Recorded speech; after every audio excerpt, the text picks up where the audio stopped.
In the forest of death, night was never peaceful. The moon was reduced to a pale blur behind a veil of leaves as the trees groaned like old bones in the wind, their branches knitting together so densely. The air felt alive and restless with the constant, high-pitched buzz of insects that droned unseen. Something large crashed through brush and undergrowth somewhere in the distance, and then there was the wet crunch of something else turning into dinner. The smell of earth, sap, and things that had died and were attempting to return to the soil filled the damp, heavy air. A thin circle of light flickered in a tiny clearing in the midst of that ravenous darkness. Team 7 sat around a small campfire, shadows cast against the twisted trunks that surrounded their camp as the flames licked at the cool night air. The tree barrier appeared more like a row of silent sentries waiting just beyond the light's reach than it did like uncomplicated nature. Sakura Haruno sat on a flattened log with her back straight, her posture almost comically appropriate for the forest of death. Spreading a small cloth across her lap, she arranged her food from a small container in a neat manner, including steamed greens, sliced pickled vegetables, and a small triangle of rice wrapped in seaweed. Her brows were slightly furrowed in contemplation as she chewed her food carefully and in tiny, precise bites. Sasuke Uchiha was leaning against a tree trunk across from her, one leg extended and one knee drawn up. His own meal was straightforward but well balanced, consisting of rice, grilled fish, and vegetables, the kind of effective fuel that suited his disposition. He ate in silence, his dark irises occasionally flickering to the forest beyond the firelight as though anticipating an attack, his eyes half-lidded but alert. Naruto Uzumaki lacked such subdued elegance between them. He happily finished his second cup of instant ramen while sitting cross-legged nearer to the fire, his orange jumpsuit appearing even brighter in the dark camp. For Naruto, happily meant loudly and clumsily. With the eagerness of a man in hunger, he slurped, noodles hanging precariously, broth splashing up onto his cheeks, until he inhaled them with a long, inflated SHLRRRRP that reverberated uncomfortably well in the silent night. Sakura growled, "Naruto," through her teeth. "Can you not eat like a wild animal for once? We're in the middle of the forest of death. You're going to attract, I don't know, something with your disgusting slurping." With puffed cheeks and amusingly hanging noodles from his mouth, Naruto looked up. "MMPH?" he asked, taking a big gulp and smiling. "What are you talking about?" This is the sound of a man fueling up for his path to Hokage.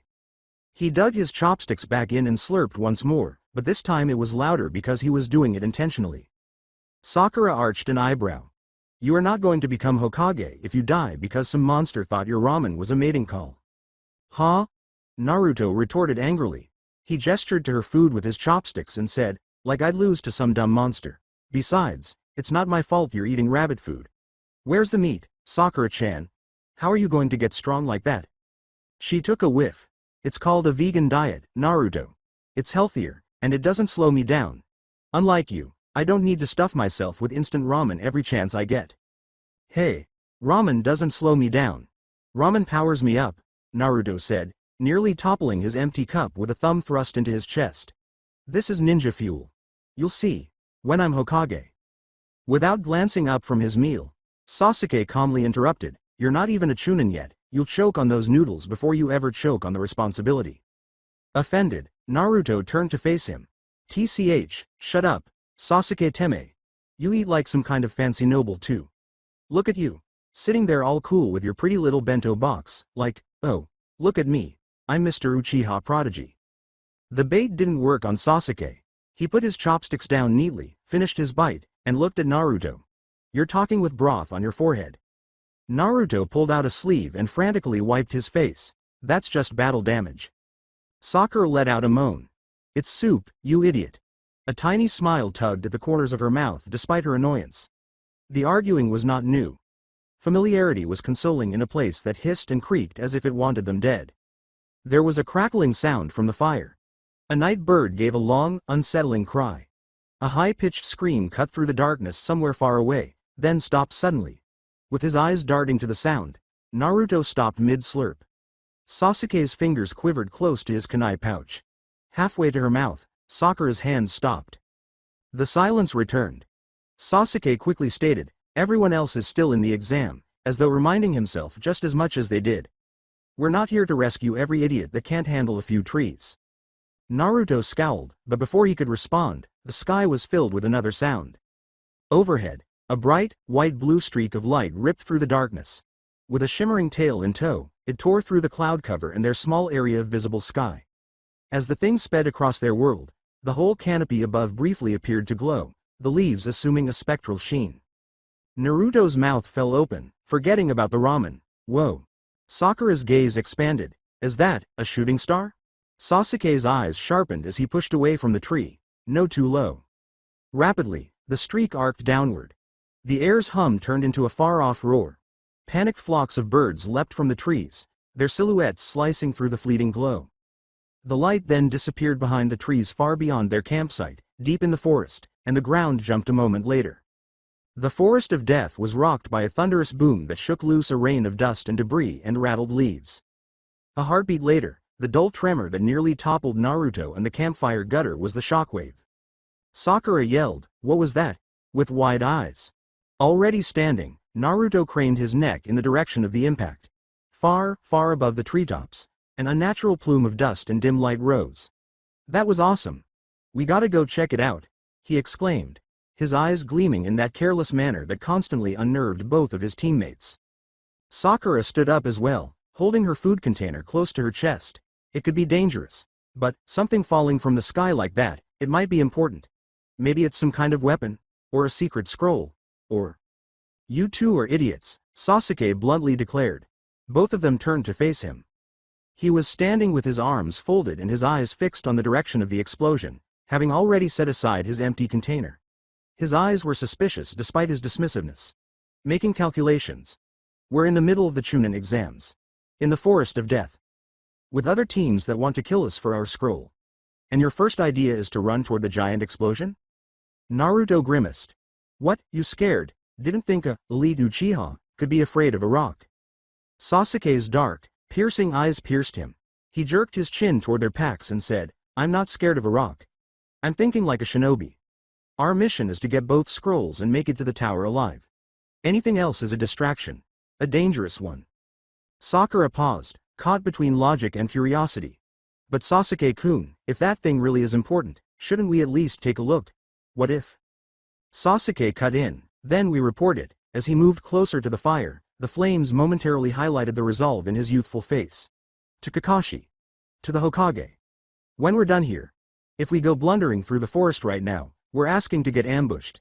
If it's important enough, the higher-ups will deal with it. That's their job." Naruto's fists clenched. His entire being resented the notion of disregarding something so obviously strange and cool. He had a hunch that whatever had fallen wasn't something that happened often. There was still a faint hum in the air from the shock of it. However, Sasuke's reasoning made a rather grating sense. Naruto turned away and kicked a small stone into the fire with more force than was necessary, saying, "TCH. Fine, fine. We'll do it your boring way. But when that thing turns out to be some super awesome power-up rock and someone else gets it, don't come crying to me." "No one is coming to you for anything, Dobi," Sasuke remarked icily. Sakura exhaled softly.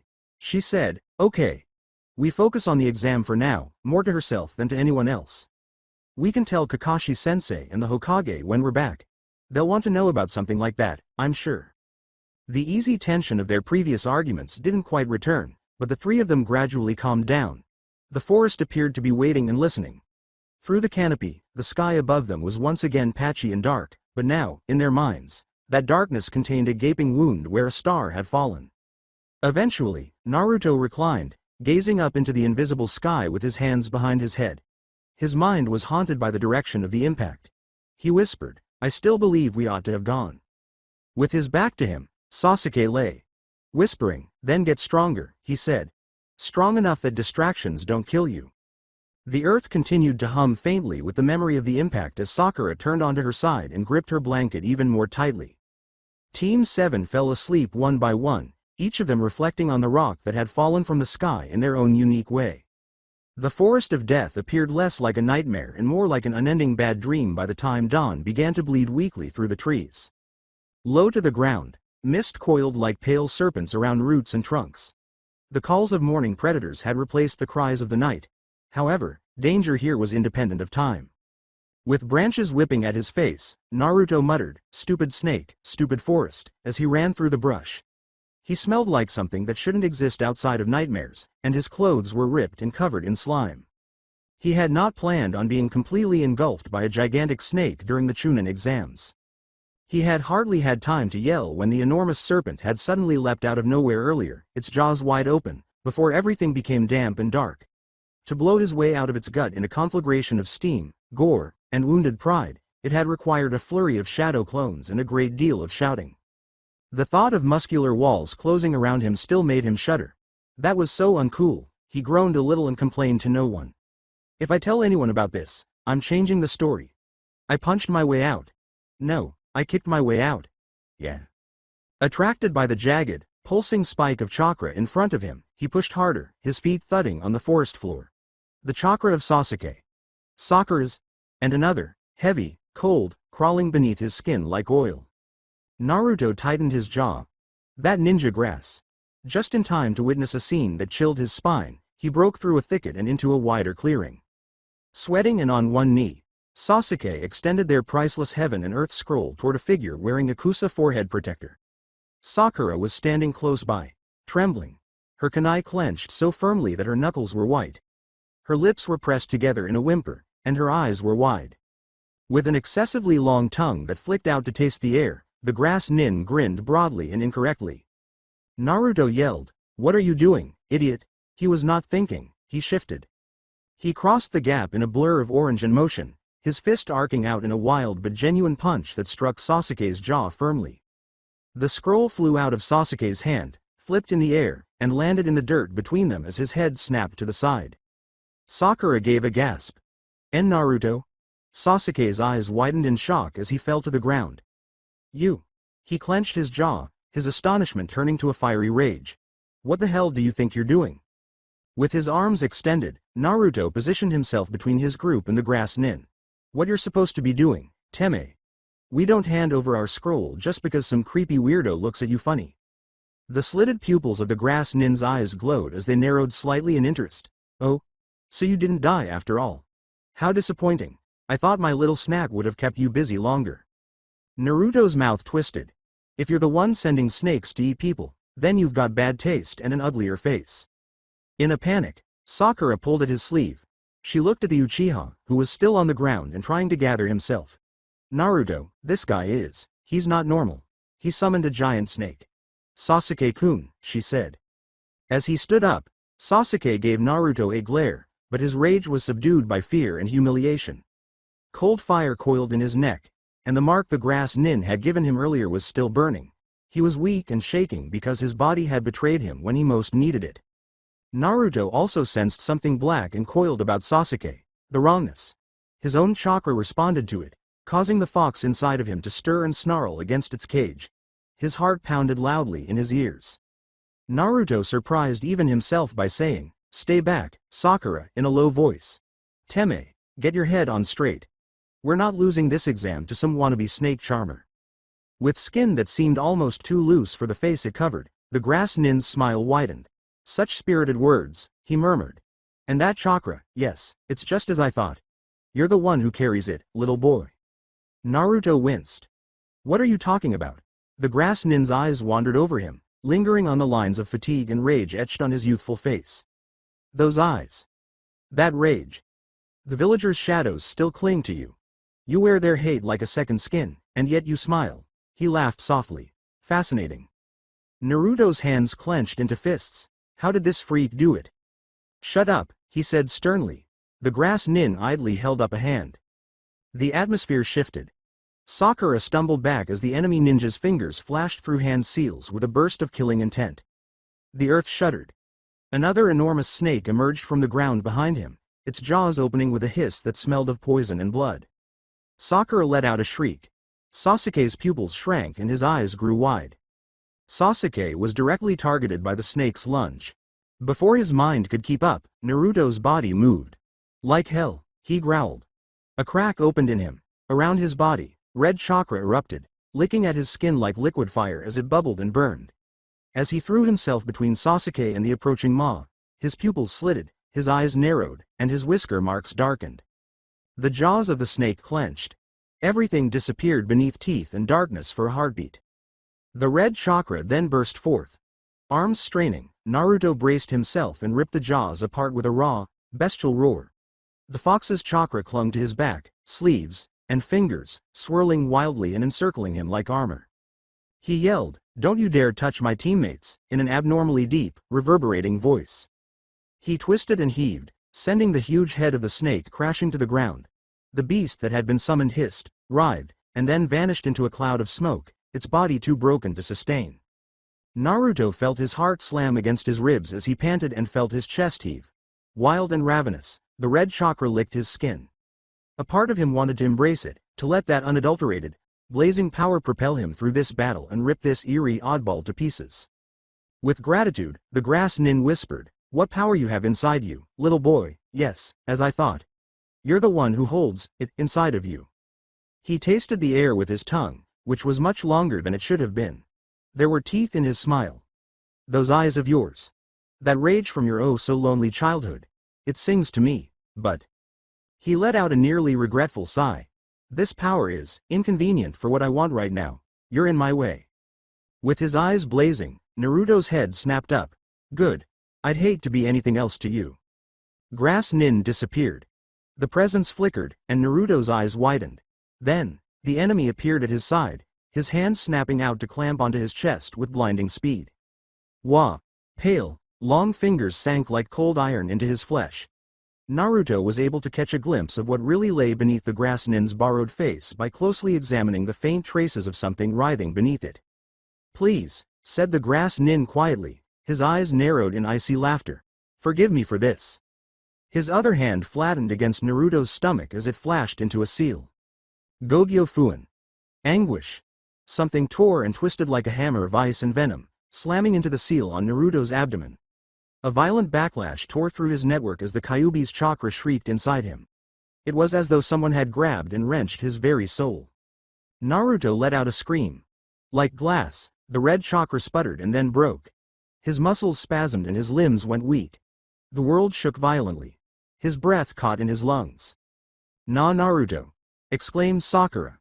Sasuke forced himself to stand, but his body continued to tremble, the cursed mark draining him and preventing him from moving as he desired. For a brief moment, the grass nin kept Naruto there while observing the boy's eyes roll back and his ferocious will succumb to the seal's crushing force. In his whisper, "Sleep, inconvenient little Jinchuriki," he said. Then he threw Naruto like a piece of trash. With a sickening crack, Naruto's body crashed into a thick tree trunk. The bark broke. For a brief moment, he believed he sensed a desperate movement in Sakura's chakra. Sakura's intuition cried out, "If he falls from there, he will die." Her fingers shot to her pouch as she darted forward. When a kunai flashed in her hand, she threw it with all of her strength, aiming it at Naruto's jacket rather than his body and attempting to pin the fabric to the tree in order to catch him.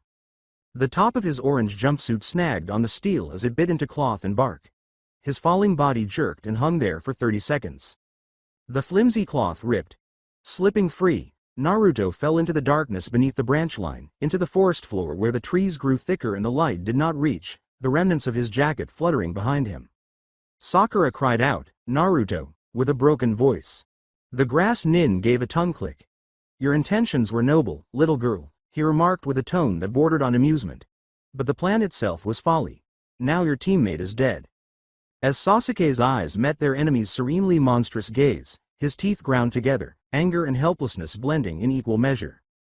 Fear, hatred, and ambition clashed on their broken battlefield up above. Naruto was completely engulfed by the forest of death far below, beyond their line of sight. In the lower reaches of the forest, the sun was hardly remembered. Moss covered every surface as the thick roots intertwined like cages. As though the forest was angry at the encroachment, the air was wetter, colder, and each breath felt heavier. With his body twisted at an angle that would have killed anyone lacking the fortitude of a Jinchuriki, Naruto lay crumpled where he had fallen. Skin was bruised and bloodied, muscles were torn, and bones were cracked. The five-pronged seal churned the Kyuubi's chakra into chaotic turbulence, causing the seal on his stomach to lie muted and its pattern to be disrupted. He remained motionless. The forest was happy to simply observe for a considerable amount of time. Then something stirred from the direction of the far-off meteor's fall.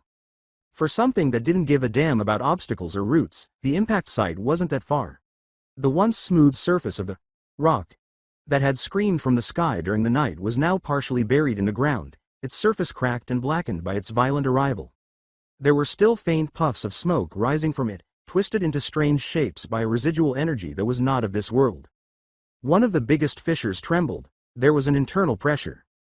The outer shell split wider, making a sound like wet stone tearing, with the slightest hint of hunger. A hiss of escaping gas curled into the chilly morning air. Something poured out of the meteor's dark heart. At first glance, it appeared black, but not the lifeless black of ink. It seemed to contain a fragment of the starless sky in liquid form as it glistened subtly with hints of violet and midnight blue. As it spread along the broken rock, the substance pulsed, tasting, rejecting, searching. It throbbed with an alien consciousness, primitive but ancient. It had once been wrapped around a very different host, in a city of glass and concrete, under a different sky, and it had come from far beyond this world. A clang of a church bell, a roar of anger that was not its own, and a flash of webs against steel were all reminders of that life. Before it fell, there had been silence between the stars and fire, which was cold and unending. Now it reached out, questing with senses other than sight and smell on this strange, chakra-rich planet. There. A spark.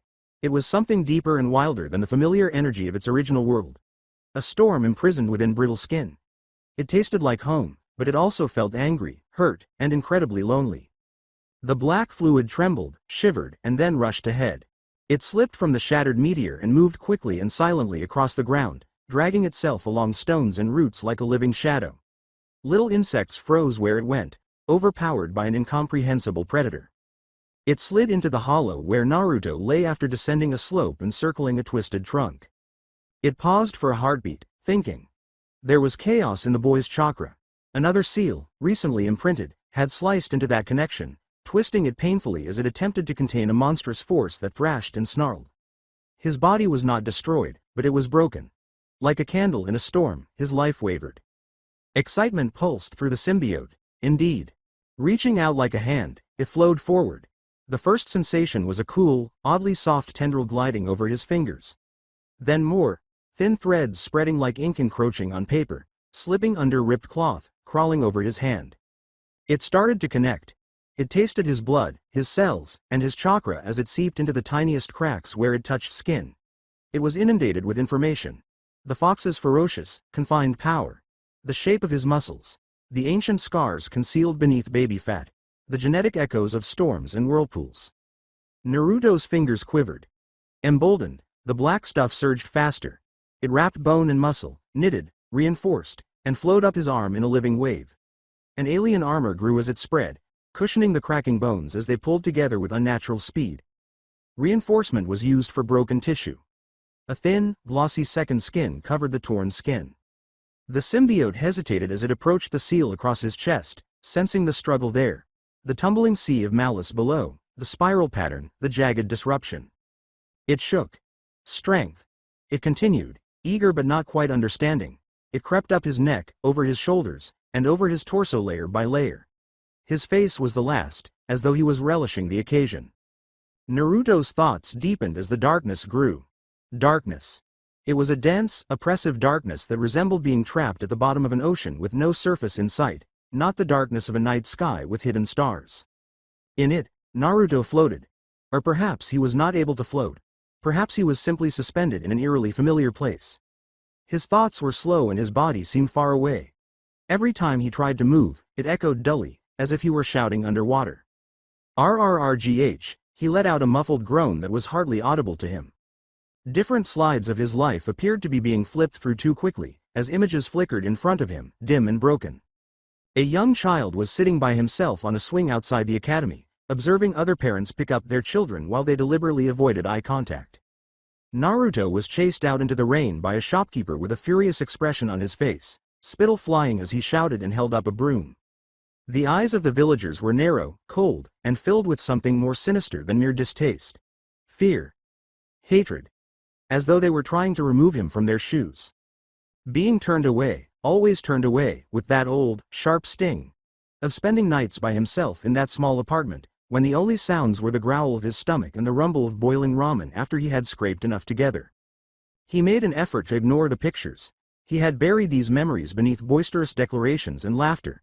He had made a self-promise to stop staring at them. However, they continued to arrive. Running around the village, pulling practical jokes, and painting the Hokage monument, the boy in orange was apprehended, reprimanded, and written off as a clown and annoyance. His smile wavered as he turned away, but no one could see it. A giant shuriken skewered Iruka, taking a blow intended for Naruto, and his scarred face twisted in agony. Cruel and victorious, Mizuki explained, "You're the nine-tailed fox." "I'm Naruto Uzumaki, not you," he recalled shouting that. With everything he had meant it. However, a tiny, skeptical voice had murmured in the back of my mind, "If that's true, why do they all look at you like a monster?" That thought seemed to cause the darkness around him to slink closer. He sensed being watched. He was enraged by whatever had been done to the seal, and he could feel that too, thrashing and snarling at the corners of his mind, but not just by the Kyuubi's familiar, oppressive presence. Something else was present. Another insight. Stretching toward him like fingers through black water, they were cold and inquisitive. When Naruto turned to look, the darkness had turned into tar. His body was unresponsive. His heart pounded like a far-off drum. More, sharper images flared. Always just ahead of him, Sasuke's back. After their missions, the Uchiha left with a resolute gait and never turned around. Sakura's disgusted expression from the day she had called him bothersome only softened when she looked at Sasuke. Above that dumb mask, Kakashi's lidded, bored eyes gave the impression that he was more interested in his small orange book than in Naruto's efforts, at least initially. He had been the jerk, the last to die, and the one everyone thought would fail on mission after mission. He had made a great effort to disprove them. He had vowed to become Hokage and force the village to recognize him while standing on rooftops and yelling at them. Perhaps he had hoped the loud shout would cover up the silent pain in his chest.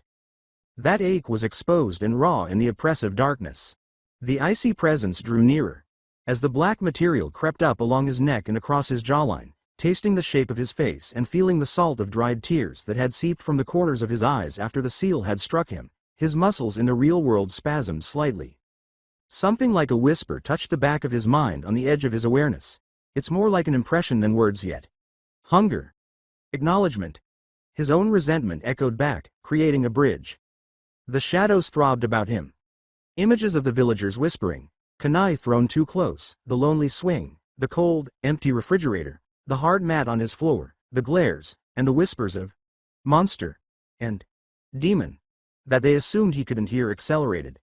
The taste of Ichiraku's ramen, Iruka's smile, the way Konohamaru followed him around, the times when Sakura's concern showed through her frustration, and the infrequent occasions when Sasuke's eyes acknowledged him as something other than a bother, were all things that Naruto tried to cling to while gritting his teeth in the emptiness.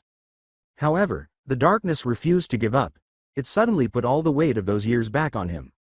His muscles trembled as the unfamiliar strength slid into place alongside his own, and his bones felt as though they were being reforged. His fingers curled somewhere far away, now covered in a black, smooth substance. Deep within his own mind, within that storm of sensation, Naruto Uzumaki was reminded of all the evil in the village that he was attempting to conceal. A few hours later, with a sharp, ragged gasp, Naruto's eyes opened. His chest heaved as if a sword had just been torn from it. His lungs were burning. Where his seal lay, his stomach twisted with a deep, bruised ache, and his head throbbed in time with his heartbeat. He was momentarily unsure of his location. When that grass ninja's hand slammed that strange seal into him, the last thing he could clearly recall was pain. White hot in his stomach, and then falling into darkness. He was looking up at a fractured ceiling now. No, it's not a ceiling. The tower's stone wall. He was within. "Oh, you're awake, Naruto." The voice drifted toward him, familiar and languid. Naruto turned his head and blinked. Faces hovered into focus above him. Ino's blonde hair tied back, Shikamaru's half-lidded eyes, and Choji's round cheeks. He noticed Sakura, Sasuke, and a few other genin from a different team gathered in the spacious stone hall beyond them. Sakura blurted, Naruto. Thank God you're awake." With Ino at her side, she was kneeling close to his head, still fiddling with a ribbon in her clearly freshly cut hair. Even though her pink hair had grown shorter and more uneven, it still framed her face in a way that somehow made her appear older. Naruto used his elbows to push himself up. Though not as much as they ought to have, every muscle objected. Knives of pain were what he anticipated. It was a deep soreness instead, as if he had barely lost after multiple rounds with a stone training dummy. He put a hand to his face, ignoring Sakura's momentary relief. Something didn't feel right. Or perhaps he did. What's this sensation? For a moment, his own thoughts seemed far away, as if he were hearing someone else think them. On the inside, he felt heavier. Full but not slow. As if someone had silently poured something into the large, resonant empty space inside his chest while he was asleep. That emptiness was no longer empty, something was present. He shuddered. What on earth did that crazy snake do to me? His eyes froze and fell. The vivid orange jacket was back in flawless condition. In fact, it was spotless, with no stains, tears, or loose seams. Before he fell, he was certain that his clothes had been torn and partially destroyed. He picked at the material of his sleeve and whispered out loud, "Where did these come from?" It felt different in some way. It was warm and smooth. What was lost has been located. There was no sound of the voice. The sound did not reach his ears. It was a low murmur that had a peculiar echo, like multiple throats speaking simultaneously in a whisper, and it slid right into the middle of his mind. A sharp spike of pain lanced behind Naruto's eyes, causing him to flinch violently and clutch at his head. Gah! With a chip bag rustling, Choji leaned forward and asked, Hey, you okay? You just woke up, don't overdo it." With his fingers digging into his hair, Naruto gritted his teeth. It wasn't your typical headache. It was like the clacking, grinding sound of gears that had never turned before all of a sudden began to move. Shikamaru moaned and collapsed back against the wall, hands behind his head, across the hall. "Troublesome," he whispered. "That whole fight earlier was a waste of time." With a cheerful shrug, Choji opened another bag of chips. He crunched loudly, "Don't be like that, Shikamaru. We won. And we made it here, so it wasn't all bad." Yeah, you're right," Shikamaru sighed, gazing idly up at the ceiling. Still too troublesome to think about. Sasuke was sitting by himself beneath one of the tower's support columns when his eyes strayed to the side. The Uchiha had one leg outstretched, one knee bent, and an arm resting over it. He appeared to be replaying something in his mind that no one else could see, as evidenced by his open but unfocused eyes. Shikamaru's forehead furrowed a little. Sasuke's chakra had twisted and flared earlier, demonstrating a power that didn't feel quite right. Too sharp. Too gloomy. The air felt heavy because of it. Potential pain later, was how he dismissed that and turned his head. Neji stood on the opposite side of the room, his arms folded, his pale, cool eyes observing everything. Tenten was shaking Rock Lee's shoulder violently behind him. "Lee, wake up. The exam isn't over just because you decided to pass out dramatically." Lee's eyes widened, and he leapt into a pose, his thumb glistening. "Yosh. My youthful spirit will never rest." Tenten gave him a head bonk. "Sit down before you hurt yourself again." Neji listened only partially. His eyes kept returning to Sasuke as he measured him, examining the mark that curled around his neck and the earlier display of strength. Such power never came without a cost. For his part, Sasuke hardly noticed the attention. His fingers curled slightly as he thought about that power. He had felt untouchable when the curse mark had activated and the pain had become strength. As if he were someone else in his own flesh. As if nothing could stand in front of him. It had been amazing. Additionally, it had felt borrowed. That part didn't sit well with him. He looked at Naruto, who was now sitting up straight, his face shadowed as he looked down at his hands, flexing them as though to confirm that they continued to obey him. And there was something strange about the fool. It felt like his chakra was warped. Sasuke's jaw clenched. He pushed himself to his feet and said, "We got the scroll, suddenly. Let's go." The low murmur in the room was broken by the words. Sakura jerked her head up. "Ah, right," she exclaimed as she rushed to her feet, wiping the dust from her skirt and looking from Sasuke to Naruto. At first, Naruto remained motionless. "There are still plenty of teams out there who could easily beat us separately," Ino said, scanning the other teams while folding her arms. "It might be smarter if we—" Yosh. Lee leapt to his feet once more, his eyes glimmering. "With the combined might of our youth, we can all make it to the tower together." Tenten yanked him back down, grabbing his collar. "Sit down." Neji's face became stern. "Need I remind you we are enemies for the remainder of this exam?" he replied bluntly. "Teaming up now would be unwise. Let's go, Tenten, Lee." Tenten nodded while he sighed. Yeah. Lee got well enough to give everyone one final good guy pose. "May the flames of your youth burn brightly." Neji led his group out of the hall as he trotted after them. "Troublesome," Shikamaru muttered as he groaned and struggled to stand. He jerked his head in the direction of the exit and said, "But we've got both our scrolls. Let's go." Choji stood up after stuffing the remainder of his chips into his mouth. "Right behind you." After removing her skirt and giving Sakura a brief, half-competitive, half-concerned glance, Ino left with her team. The hall became quieter soon after. There was only Team 7 and another, more subdued squad. After taking a few steps, Sasuke looked back. "Naruto," he referred to. With a slight jerk, Naruto emerged from his mental fog and asked, Sasuke's tone was clipped, allowing no room for debate. "We're going." Sakura nodded and hurried over to Sasuke's side. "All right." Naruto paused just a moment more. His head continued to throb, with an odd fullness that felt like pressure beneath his ribs. But there were no questions to be answered by sitting here. He got to his feet, observing once more how his new attire moved with him, almost anticipating his every move. He pushed that idea from his mind and went after his group. It was a tense blur of travel through the rest of the forest. Sakura flinched at every rustle, and Sasuke became tense at every twig crack. Naruto was more acutely aware of every chakra signature in their immediate environment than before. The fox's looming, flaming presence, the brighter flares of other teams, and the faint sparks of wild animals.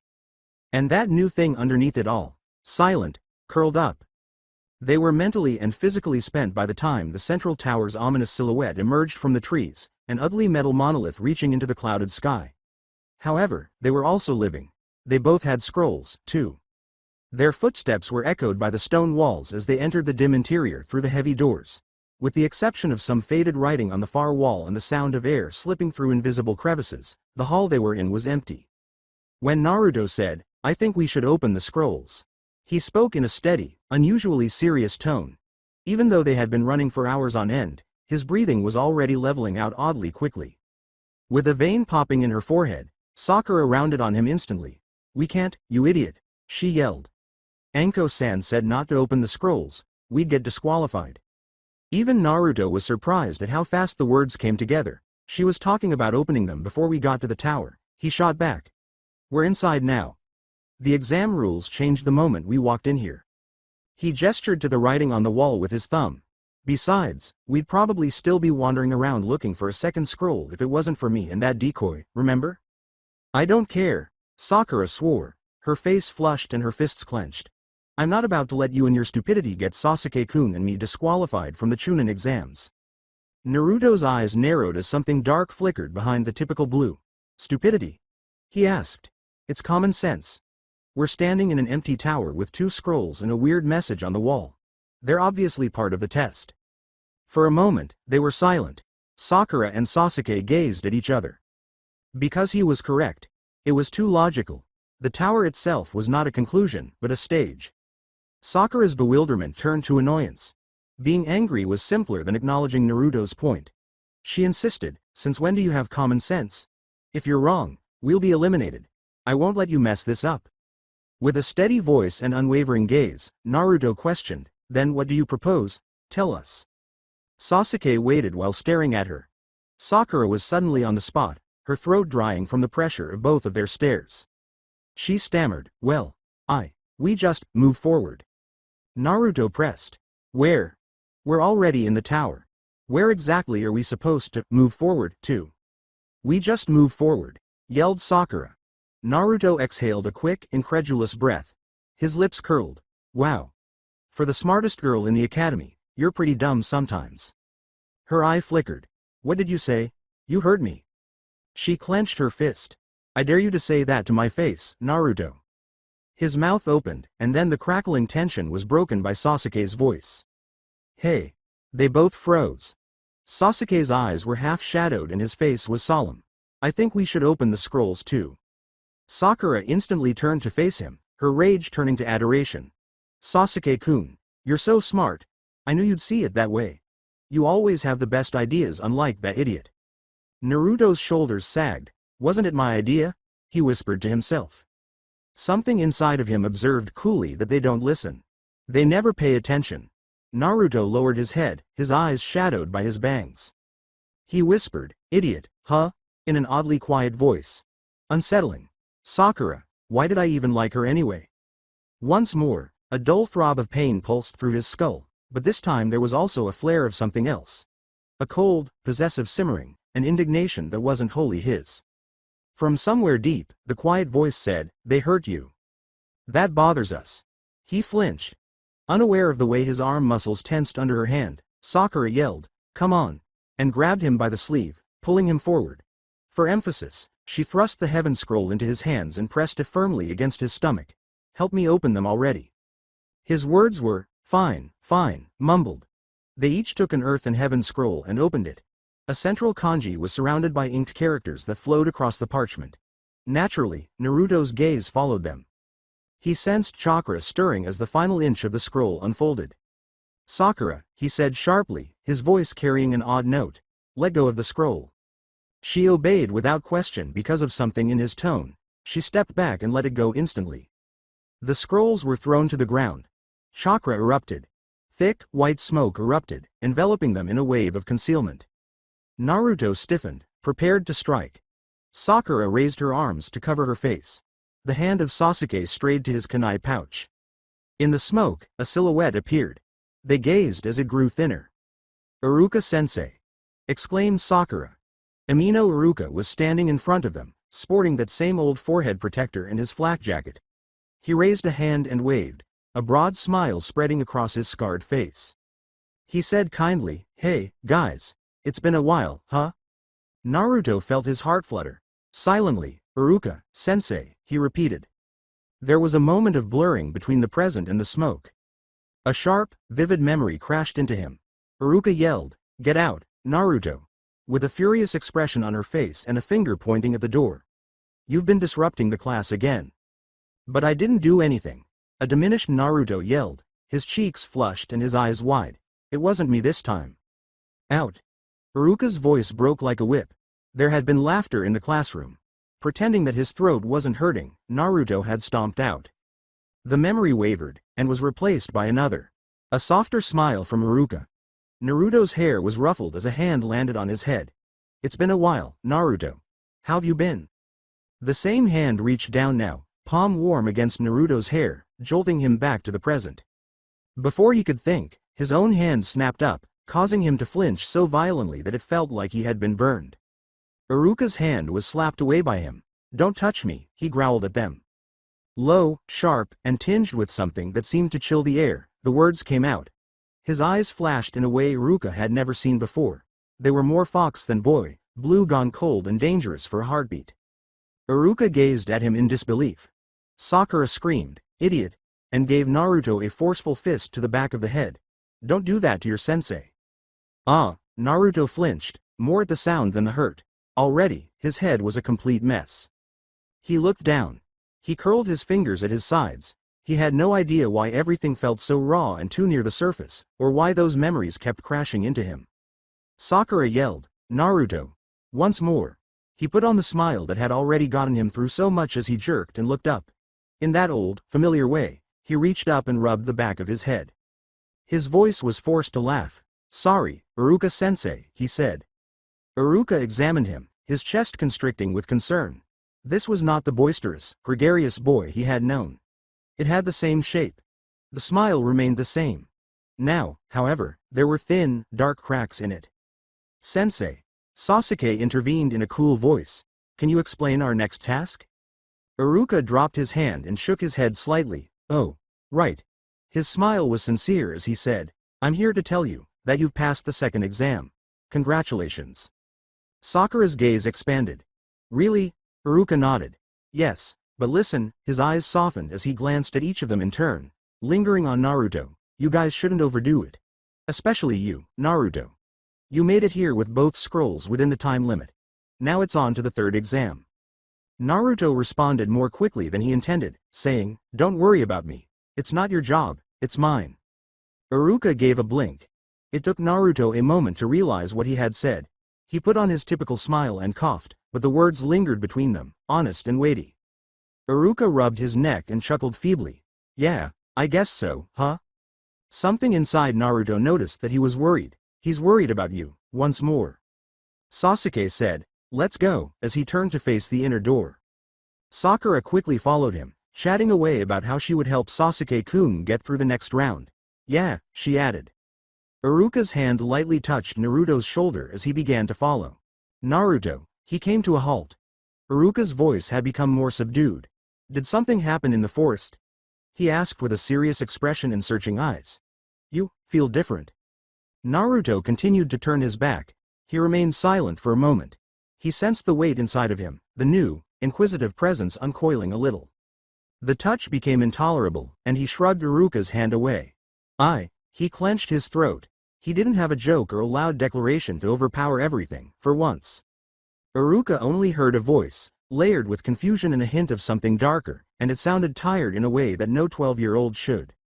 I just need space, Naruto whispered. Then he left Iruka standing by himself in the dark hallway, staring after him with an increasing knot of anxiety in his chest, while he walked after his team. Hall of Preliminary Exams. After surveying the gathered genin, the third Hokage briefly had to suppress a smile. There are 21 of them. Most of them wore the Leafs Hitai 8. 3 from a team that had only been on active duty for a year, fresh rookies, and some who had just graduated from the academy. Nevertheless, they had made it through the Forest of Death, one of Konoha's cruelest testing grounds. Sarutobi pondered, his old eyes slowly sweeping over the assembled faces, the next generation. Shikamaru, alert on the inside but bored on the outside. Choji, shielding himself with his chips. Shrinking inward, Hinata refused to back down.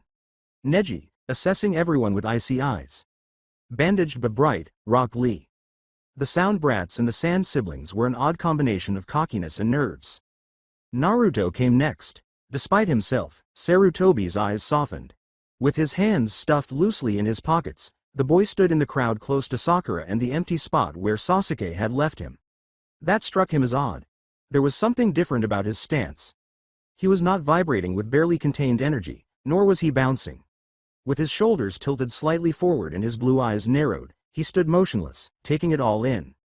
Naruto, what happened to you in that forest? Sarutobi pondered, putting the query away for later. A line of Chunin and Jonin were in front of him, observing their students from the sidelines. With his hands in his pockets, Kakashi slouched idly, but his one visible eye was piercing. Guy practically glowed with green, boisterous excitement.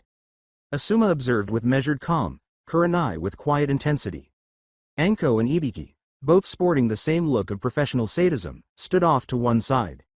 A pair of stone hands that formed the seal for Ram protruded from the wall behind Sarutobi, carved into the stone itself, serving as a silent reminder of the village's strength and past.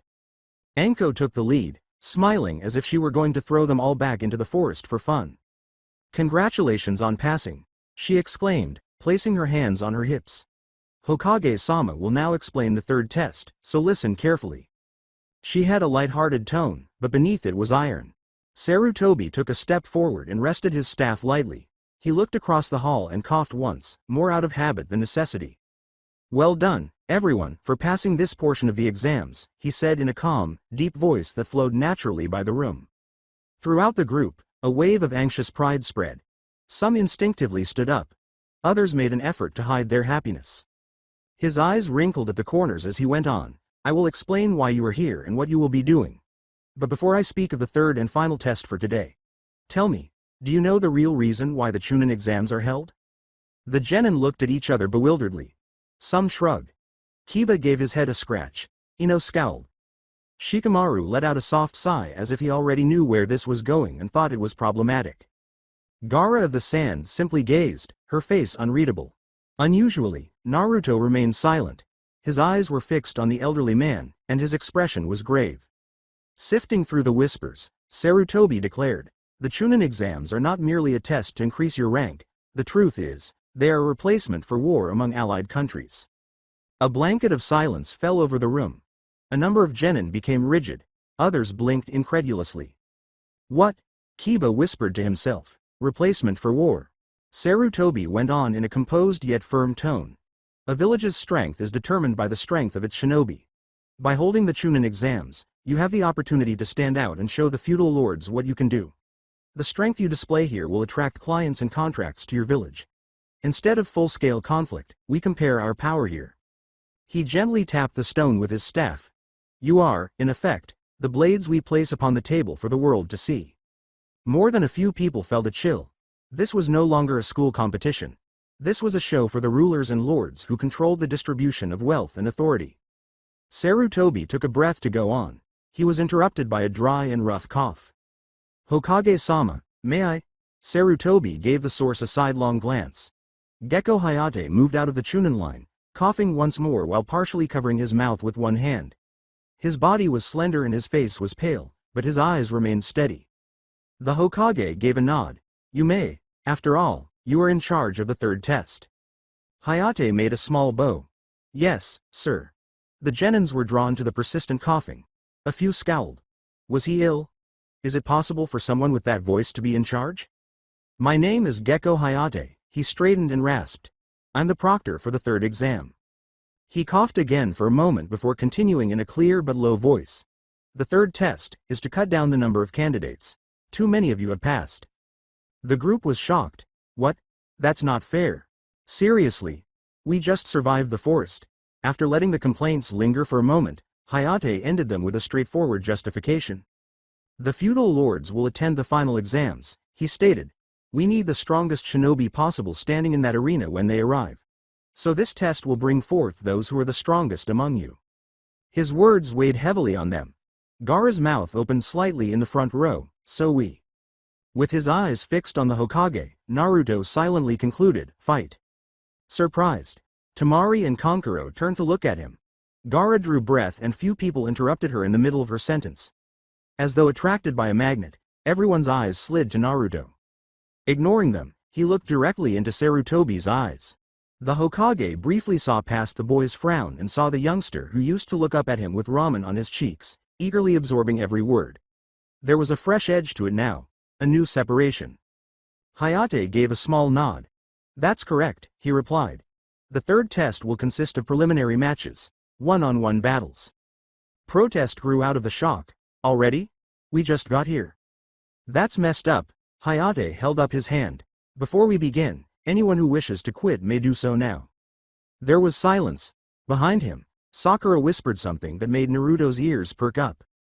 She whispered, Sasuke, you should withdraw, her voice full of concern. That mark. Sasuke answered, I'm fine, Sakura, with a kunai-edged voice. I won't quit. But that mark. Without turning his head, Naruto's eyes slid sideways. He recalled how Sasuke's chakra had twisted in the forest, leaving a pattern resembling a burning spider on his neck. Sakura also had some knowledge of it. Sasuke interrupted her in a final tone, saying, just worry about yourself. Sakura fell silent after biting her lip. Naruto put that away. One more secret. It seems that he wasn't reliable enough to be told another thing. Looking around the line, Hayate repeated, anyone else wish to quit? Sakura softened as she glanced at Sasuke. She whispered, more to herself, I'm staying. The silence was broken by a serene voice. Someone said, sorry, very casually, I quit. People turned. Kabuto-san, Sakura cried out. Yakushi Kabuto adjusted his glasses and grinned pleasantly. He said, as you can see, revealing bandaged ribs beneath his shirt, I'm injured all over. I'm not fit to fight. He looked sheepish as he scratched his head. It'd be reckless to continue. His gaze shifted toward Naruto. Their eyes met for a heartbeat. Naturally, Naruto's eyes narrowed. He was irritated by something about Kabuto. Like a smell he was unable to identify. The modest stance, the courteous smile, it didn't feel right. Glistening. Similar to camouflage.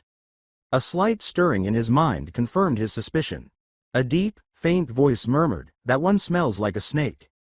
For a moment, Naruto's headache flared. He watched Kabuto turn and head for the exit with the proctors without making any visible reaction. A number of Jonin stood on the balcony and observed. Very well, Hayate said, pulling them back with a cough. Now I'll explain the rules for the preliminaries. As the referee, you listen to me. If I say, stop, you stop. If you don't, you fail. He glanced at each of them, making sure they knew this was beyond dispute. Fights will be one-on-one. The winner will advance to the finals. A match ends when one opponent dies, loses consciousness, or gives up. If I decide a fight cannot continue, I will stop it. Others swallowed uneasily, while some of the more bloodthirsty types, like Zaku from Sound, smirked at the word, dies. All right, said Hayate, let's start the first round. Behind them, a sizable electronic board on the wall came to life. As everyone turned to watch, names started to spin in a fast-moving blur of characters. They slowed, then came to a halt. Akado Yoroi vs Uchiha Sasuke. Sakura gave a gasp. Sasuke-kun. Naruto looked at Yoroi, then at the man. Slim, his eyes hidden behind dark glasses and the lower half of his face covered with a cloth. Deceptively relaxed, his hands were in his pockets. As the genin moved from the arena floor to the viewing balconies, Kakashi took a step forward. He came to a halt next to Sasuke and touched his shoulder. He muttered, "Remember, Sasuke, don't use the Sharingan carelessly." Sasuke said, "I know," with a clenched jaw. He didn't mention that, with the mark burning his neck, he wasn't even sure he could use it correctly at the moment. He could feel the curse pressing against his nerves like a coal. Sasuke and Yoroi faced each other in the pit, the stone floor marred by innumerable previous battles, after everyone had moved up onto the balcony. Both fighters gave Hayate curt nods when he asked, "Are both fighters ready?" He called out, coughing lightly, "Begin." The first to move was Yoroi, whose hands flew through hand seals before turning blue. Dense and concentrated, chakra flared around his palms. Sasuke's gaze became more focused. Absorption of chakras? He pondered, TCH. With an almost instinctive urge to use his Sharingan, he changed his position. The pain exploded at the base of his neck the instant his mind reached for that power. GHH. Sasuke's breath caught as his eyes grew wide. Like acid being poured straight into his spine, the curse mark burned. His legs trembled. The world tipped terrifyingly for a moment. Unconsciously rubbing her own curse mark concealed beneath her collar, Anko muttered, "Shit, it's the seal," from the railing. Her body recalled the same overpowering pull, the same intrusive heat. "Hayate, we should stop." Sarutobi's hand raised a little as she took a step forward. He whispered, "Wait," his eyes never leaving the boy. Torn between the Hokage's order and the urge to end the match, Anko bit her lip. Yoroi exploited it to the fullest down below. As Sasuke stumbled, he lunged in and closed the gap. He grasped the Uchiha's shoulder with his luminous hand. Sasuke tensed up. He had the impression that something was draining him. His head was light and his limbs heavy as his chakra poured out of him in a torrent. Behind the glasses, Yoroi's eyes glinted. "You've got excellent chakra," he said in a friendly manner, ashamed to waste it. He steadily drained as he pinned Sasuke with one hand after slamming him to the ground. Sakura clutched the railing on the balcony until her knuckles were white. "Sasuke-kun." She closed her eyes tightly, unable to see. Naruto observed. He witnessed Sasuke's struggle to move, think, and escape that hand. Veins around the curse mark darkened a little as he watched it writhe on his neck. He heard something else, too. A voice whispered in the back of his mind, "Weak. We have so much more power." Naruto clenched his jaw. Quit talking. Not sure if he was speaking to himself or the voice, he thought back. Yoroi curled his lips behind the mask and pushed more chakra into his hand. Sasuke's vision became hazy. His body seemed far away.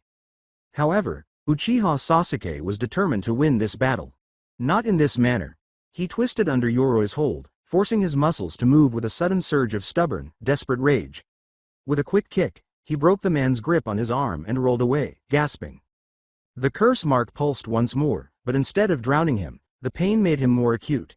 Using all of his strength and the remaining control the seal's design gave him, he gritted his teeth and forced it down. He required chakra. He required quickness. A flashback occurred to him.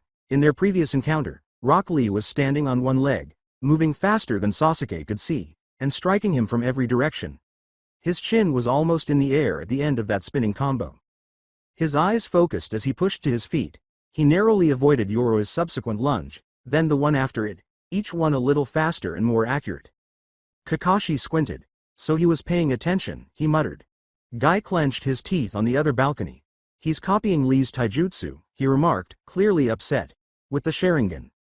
Guy placed a reassuring hand on Lee's shoulder as wounds caused his eyes to waver. "Do not let this shake your youth, Lee. The original shines brighter than any copy." With a speed and angle that precisely matched Lee's, Sasuke slipped past another grab in the pit, planted his foot, and launched himself upward. His body twisted in a spinning kick that struck the man's chin as he materialized beneath Yoroi. Yoroi's body briefly went limp as the impact propelled him into the air. Sasuke twisted his body in midair as he followed, his legs exploding with chakra to keep up. "Lion's barrage," he bellowed. before he drove Yoroi down with a final crushing kick that sent him crashing into the floor, stone cracking beneath the impact. He hit him with a series of vicious blows in midair. The dust settled. Yoroi remained motionless. After a single cough, Hayate lifted his arm. Winner, Uchiha Sasuke. From the Konoha side came a mutter of amazement. Wow, Sasuke-kun is great, Ino exclaimed, holding hands. Sakura nearly let out a sigh of relief. Sasuke-kun. Asuma gave a contemplative nod. According to him, he was Rookie of the Year. Kurenai hummed. It shows. The visible eye of Kakashi wrinkled. Not bad at all. But Guy scowled deeply. To so quickly imitate Lee's technique, a dangerous talent, he grumbled. After Guy's hand on Lee's shoulder gave him a comforting squeeze, Lee straightened with a fiery, "Yosh," and promised to work harder. Naruto observed Sasuke forcing himself to stand, his legs shaky and his forehead dripping with perspiration. He maintained his composure despite the curse mark's continued slight pulse. Naruto thought, a grudging respect flickering beneath his annoyance, stubborn bastard. The dull throb behind his eyes reappeared at the same moment. The presence within him tasted Sasuke's struggle, assessing him as both rival and prey. The voice purred softly, he's interesting, however, we are not the same, we've improved. As Anko shifted to make another appeal, a Jonin medic approached Yoroi to assess his condition. Orochimaru gave a small smile while concealed beneath a borrowed face among the onlookers. Yes, he thought. Sasuke-kun. Give yourself permission to absorb that power. Give yourself over to it. His gaze briefly shifted to Naruto before narrowing. The orange-clad boy gazed back, his blue eyes darker than before, his face unreadable. Sasuke's knees gave way a little on the main floor, but he managed to catch himself on his hands. Kakashi appeared next to him in a swirl of leaves before anyone could react. That's enough, Kakashi declared, he needs rest. He glanced at Hayate, who gave him a nod, nobody disagreed. After giving the other Jonin an eye smile, Kakashi and Sasuke disappeared once more in a shunshin. They only briefly resurfaced on the balcony to say, I'm taking him to get looked at, before they vanished entirely. The area where Sasuke had been standing was cleared out, and everyone watched. Sakura caught Naruto's sidelong glance. Silently, what's with him? He inquired. Sakura recoiled and wrapped her arms around herself. She appeared torn and shaken. Nothing, she said haltingly. Kakashi-sensei told me not to tell you anything, Naruto. Just, worry about your match. Naruto gazed at her for an extended period of time. He then averted his gaze. Whatever, he whispered. It was a bitter word. That's the way it is. Once more, secrets. Hayate coughed and turned back to the board while he leaned on the railing. The proctor declared, okay, I'll now start the second match. The names on the board spun once more before settling. Temari versus Tenten. Lee instantly stood up straight. Yosh, go, Tenten. He yelled, bending over the railing so much that Guy had to clutch his jumpsuit's back. With a thumbs up that was practically glowing, Guy joined in. Burn brightly with the flames of your youth, Tenten. Neji gave a single nod, his eyes focused but his expression more reserved. Almost to himself, he whispered, don't underestimate her. With a sly smile, Tenten rolled her shoulders and leapt onto the railing, landing gracefully in the arena. On the other side, Temari swayed her ponytails and flipped her enormous fan up onto her shoulder before lowering it with lazy ease. HMPH. The girl won't stand a chance, Kankuro snorted from his perch on the balcony across from him. Kurenai narrowed her eyes and said, so that's the sand team, observing the blonde Kunoichi's assured posture. Asuma gave a nod. They're not here to play around. Tenten, Naruto whispered to himself as he observed the weapon expert pull out a kunai and spin it around in her hands. His mind throbbed once more, and a new memory emerged from a place he hadn't been to in years. A younger Tenten, with training scrolls beneath her arm and her arms crossed, sneered, Naruto, you're a loser. In the academy courtyard. You're not fit to be a ninja and never will be. For a heartbeat, the pain of those words, stacked on top of so many others, burned brightly. Between Temari, who stood grinning with his fan half open, and the Tenten in the ring, Naruto's eyes narrowed a little. Normally, he didn't want to hurt his fellow Leaf Genin. But at this moment, it was his hope that Temari would wipe the floor with her. He didn't know if that was a good or bad thing.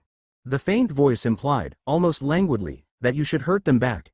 The people who have harmed you, it has a pleasant feeling. He ignored it and swallowed. Smiling broadly, Temari drew lead. Are you ready, little girl?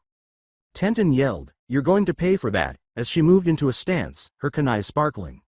Start, exclaimed Hayate. It was nearly painful to watch the match. Tenten unleashed a barrage of weapons, including shuriken, kunai, and unfolding scrolls to call forth more. Her aim and control were impressive, Naruto had to admit. Temari's wind, however, was superior. Temari casually swept her fan in response to each barrage Tenten launched, hurling the incoming weapons with merciless gusts.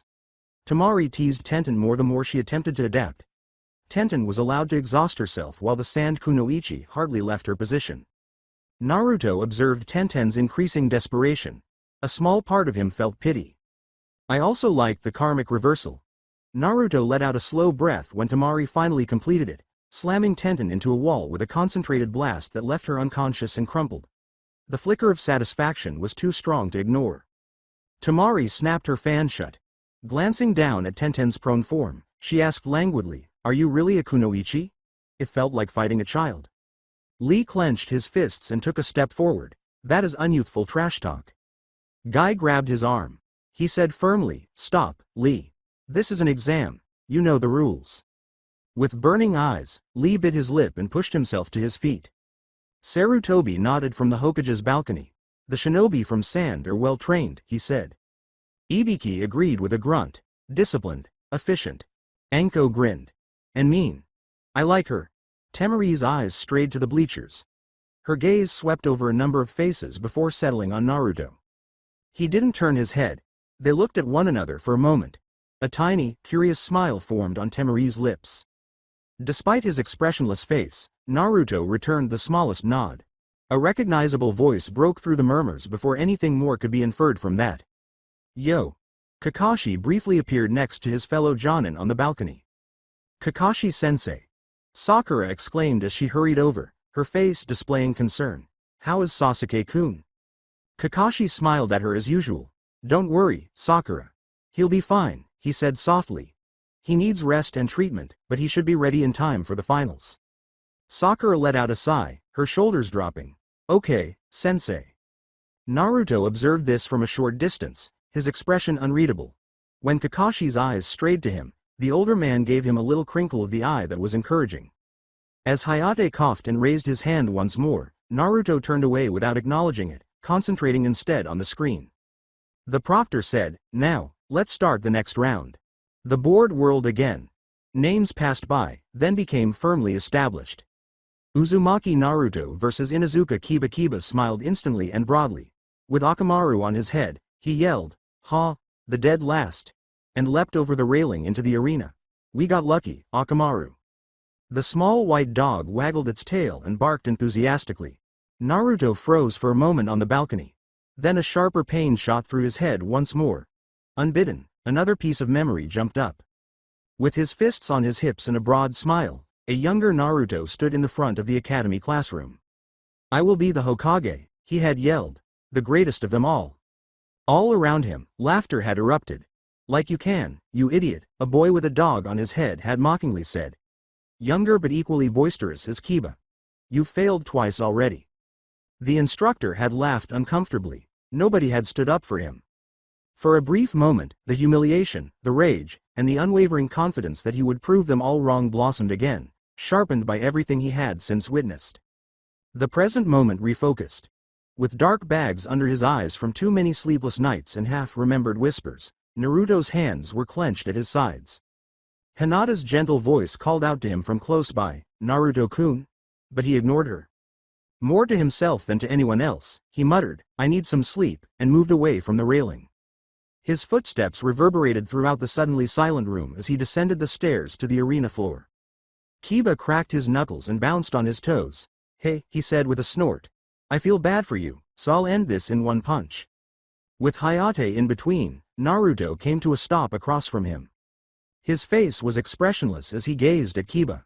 Can you, he finally said in a low voice, just shut up for 1 second? The tone was startling to those who knew him. There was no silly smile, no high-pitched whine. Just plain annoyance with a dark undertone. Kiba gave a snort. Hey. Against a dead last like you? Anything's possible. Naruto narrowed his eyes and snarled, Dead last, huh? Kurenai folded her arms and gave Kakashi a small smirk up in the stands. Looks like your student doesn't belong here, Kakashi-san, she stated. Kiba will finish him quickly. Kakashi scratched at his own back. He answered, Ma, let's see, shall we? Naruto can be surprising. Hayate questioned, are both fighters ready? Kiba gave a shoulder roll, ready. Naruto simply nodded sharply in response, without saying anything. After glancing at them both, Hayate held up his hand. Naruto abruptly declared, this'll be faster than Tenten's, in a clear voice. People turned. Temari smiled slyly and arched an eyebrow. She whispered, confident, aren't we? As Lee protested from the balcony, that's unyouthful. You should not insult a comrade's efforts. Lee, Guy warned, keeping a close eye on Naruto. The boy's stance, which was controlled and coiling, was different from the awkward genin he had previously sparred against. Kiba laughed loudly. I won't even need Akamaru to beat you, Dobi, he gasped. Naruto looked from Kiba to the small dog and back again, his eyes narrowed slightly. You really rely on that mutt of yours a lot, he whispered. He tossed aside his orange jacket and shrugged it off without a ceremony. Beneath, a black compression shirt hugged his body, revealing muscular lines that most people were unaware of. So without that dog. Begin, yelled Hayate. Kiba immediately sprang forward, ready to deliver the promised knockout blow with his fist cocked back. Time stretched. Movements slowed in that weird, hyper-focused manner that Naruto was beginning to recognize as his vision grew sharper. He observed the weight on Kiba's front foot, the telegraphed punch, and the excessively open shoulder. The dog was observing him. He noticed even the smallest gaps in Kiba's defense. The voice inside purred, break him. Let them know we're not prey. Naruto jerked up his left hand. Kiba's fist was caught by him. The impact did not occur. Kiba's gaze widened. The whole room seemed to hold its breath for a heartbeat. The blonde concluded, you're nothing. Naruto twisted his hips and took a single, fluid step forward. Elbow cocked, his right arm drew back. Then he forcefully slammed it into Kiba's elbow's crook. There was a sickening crack in the room. Kiba bowed her arm incorrectly. Raw and savage, the Inuzuka's scream broke the stillness. His body trembled as he fell to his knees, gripping his damaged limb. Sakura exclaimed, "En Naruto," as her hand shot to her mouth.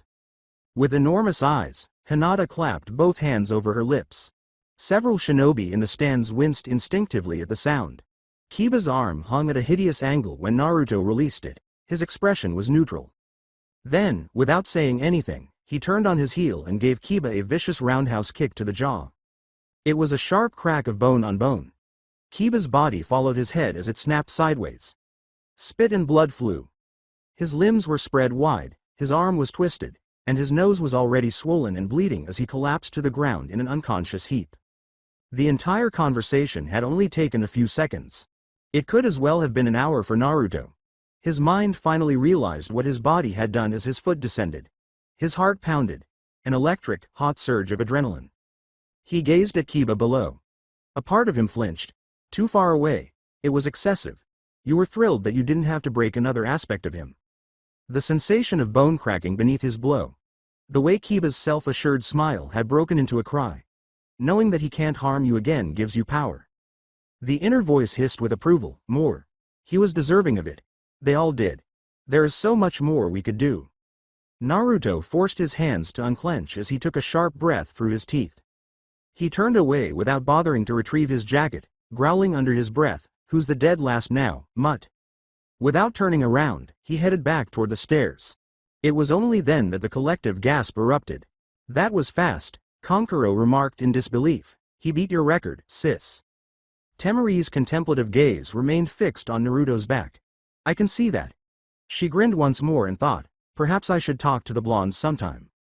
Gaara stood next to her and watched the blonde boy with paint stripper eyes. He was drawn to the violence for some reason. He thought it was interesting. After blinking out of his brief astonishment, Hayate moved forward and held up his hand. He announced, "Winner by knockout, Uzumaki Naruto." With a stretcher in hand, medical personnel hurried forward and gingerly raised Kiba's lifeless, fractured body. "Kiba-kun!" exclaimed Hinata as she hurried ahead. In a blur, Kurenai leapt over the railing and landed next to the medics. Her face tightened as she quickly examined Kiba. "Get him to the infirmary," she commanded. "Now." A number of the Leaf Shinobi gathered at the top of the stairs where Naruto was just getting off as the stretcher vanished through the back door. Shikamaru rubbed his forehead and moaned. He scowled and remarked, "That was uncalled for, Naruto, you didn't need to go that far. How troublesome." With a serious expression, Asuma folded his arms. He stated, "Shikamaru's right," in an even tone. There was no need for that kind of brutality in a match you clearly had in hand. On the final step, Naruto paused and turned to face them, his eyes dark and expressionless. Naruto asked, "He wanted it to end quick, right? Who am I to deny him that?" Asuma's eyes narrowed a little. Kurenai heard that and tensed up as she made her way back to the balcony. With his hands still in his pockets, Kakashi took a step forward. With a light tone and keen eyes, he questioned, "Where did you learn to fight like that, Naruto?" He was aware that Naruto's taijutsu had been, at most, mediocre.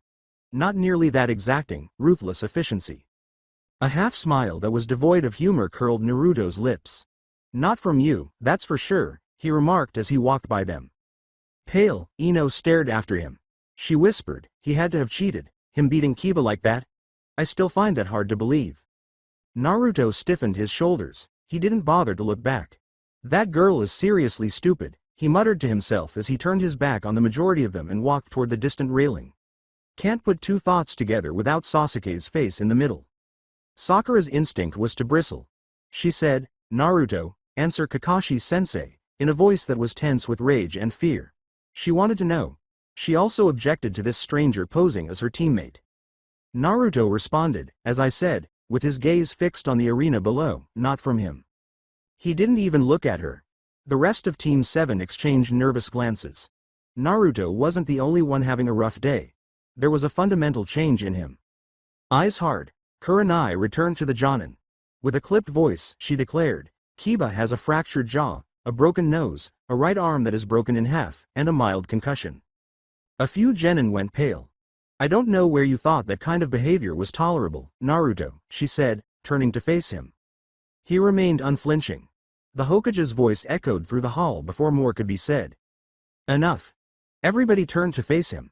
Sarutobi's eyes were steely, but his face was composed. Kiba was defeated, he declared. This is an exam. He knew the risks and the rules. His tone appeared to be neutral but firm. On the inside, though, he was uneasy. In his long life, he had witnessed many vicious battles. However, it felt wrong to witness that level of planned violence from Naruto, a boy who typically fought with loud declarations and flailing limbs. Kurenai began, but the Hokage's one piercing glance cut him off. She closed her mouth and stopped talking. From close by, Hinata's voice faltered, "Naruto-kun, Kiba." He raised his head just enough to catch a glimpse of her out of the corner of his eye. A second vision flashed. Alone by the side of a road, a small girl with blue hair and a blue kimono stood sobbing. Smaller and younger, Naruto had approached her with apprehension but awkwardness. He had asked, scratching the back of his head and grinning shyly, "Hey, are you alright?" Men in the uniform of the Hyuga clan had hurried over before she could respond. One of them glared at Naruto and demanded, "Lady Hinata, did he hurt you?" After turning pale, Hinata ran behind the closest bodyguard and buried her face in his side. She had remained silent. The worst had been assumed by the men. One had snarled, lunging at Naruto, "You no good brat," instead. "Wait. I didn't." His objections had gone unanswered. For the next few minutes, humiliated and furious, he had to run for his life while dodging blows. After that, whenever he approached the shy Hyuga girl, she would either hide or pass out.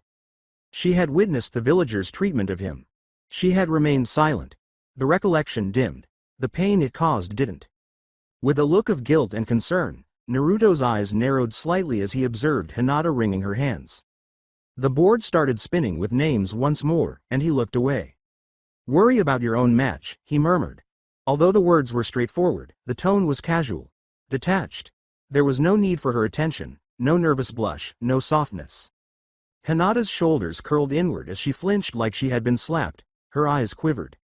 Kurenai's eyes narrowed even more as her worry and protective rage flared up. Many shinobi looked at each other around them. Naruto Uzumaki had undergone a transformation. And as of yet, none of them knew what it was. In a blur of blood, dust, and adrenaline, the preliminary stages came to an end. With the echo of the previous match still resonating off the stone walls, the battered genin filed back down onto the arena floor one by one. Some relied on their teammates. Some grinned as if they had never questioned their abilities. A few gazed directly ahead, their expressions caught between disbelief and somber resolve. The audience, which included civilian dignitaries as well as Jonin and Shunin, fell into a low murmur up on the balcony. With Anko by his side, carrying a wooden box under her arm, Hiruzen Sarutobi took a step forward on the floor. "You will each be given a number, and these will determine your matchups in the finals," the Hokage commanded, his voice echoing through the amphitheater. With a smile that was full of mischief and teeth, Anko strolled into the group of genin. She said, "Okay, kids, choose a number," and gave the box a slight shake to make the wooden tabs clank. Fate time. Naruto's eyes felt heavier than they should as he watched her approach. He could acknowledge that his body was exhausted. He was more emotionally and physically exhausted from the altercation with Kiba than he had anticipated. His muscles hurt in a way that wasn't typical of strain from training. Behind his eyes, his skull throbbed dully. He attributed it to the five-pronged seal still clinging to his chakra coils and the snake lady. He dipped his hand into the box as Anko came to a stop in front of him. His fingers felt cool and smooth on the wood tabs. One piece seemed to nudge his hand for a heartbeat, like the slightest tug of liquid against skin. With a small scowl, he wrapped his fingers around the first tab his hand touched and extracted it. Anko gave him a wink. "Lucky draw?" she asked in jest. Naruto furrowed his brow, suppressing the sudden outburst of annoyance. "We'll see," he whispered. Anko said, "Don't look so grim, brat," and continued. "You survived this far, didn't you?" He didn't respond. Coughing into his fist, Hayate shuffled closer to the Hokage up above, clipboard in hand. Hiruzen nodded to him before returning his attention to the gathered genin. He inquired, "What are your numbers?" One by one, they called them out. With a faint ring of sand still swirling at his feet, Gaara droned, 5, sounding as bored as ever. 3, grunted Kankuro, with his arms crossed and a puppet draped across his back. 7, Tamari uttered while attempting to read Naruto from the corner of her eye. 1, Naruto answered. Shikamaru sighed, as if this were already too much trouble. 9, he said. 4, Shino replied coolly, his collar up and his bugs under his coat silent. 2, Neji said calmly as his gaze strayed over Hinata with the same contemptuous assurance. Dosu whispered, 8, with his hand lightly resting on his sound amplifier. In place of Sasuke, Kakashi said, 6, his eye curved in his trademark half-smile. Turning to the board, where an assistant had already arranged the brackets according to the numbers, Hayate coughed. He declared, "Okay, the matchups for the finals are as follows. First match. Uzumaki Naruto vs Hyuga Neji." A slow, humorless smile drew Naruto's lips together. As though the result had already been decided, he felt Neji's eyes dart over to him for a quick, assessing look before sliding away.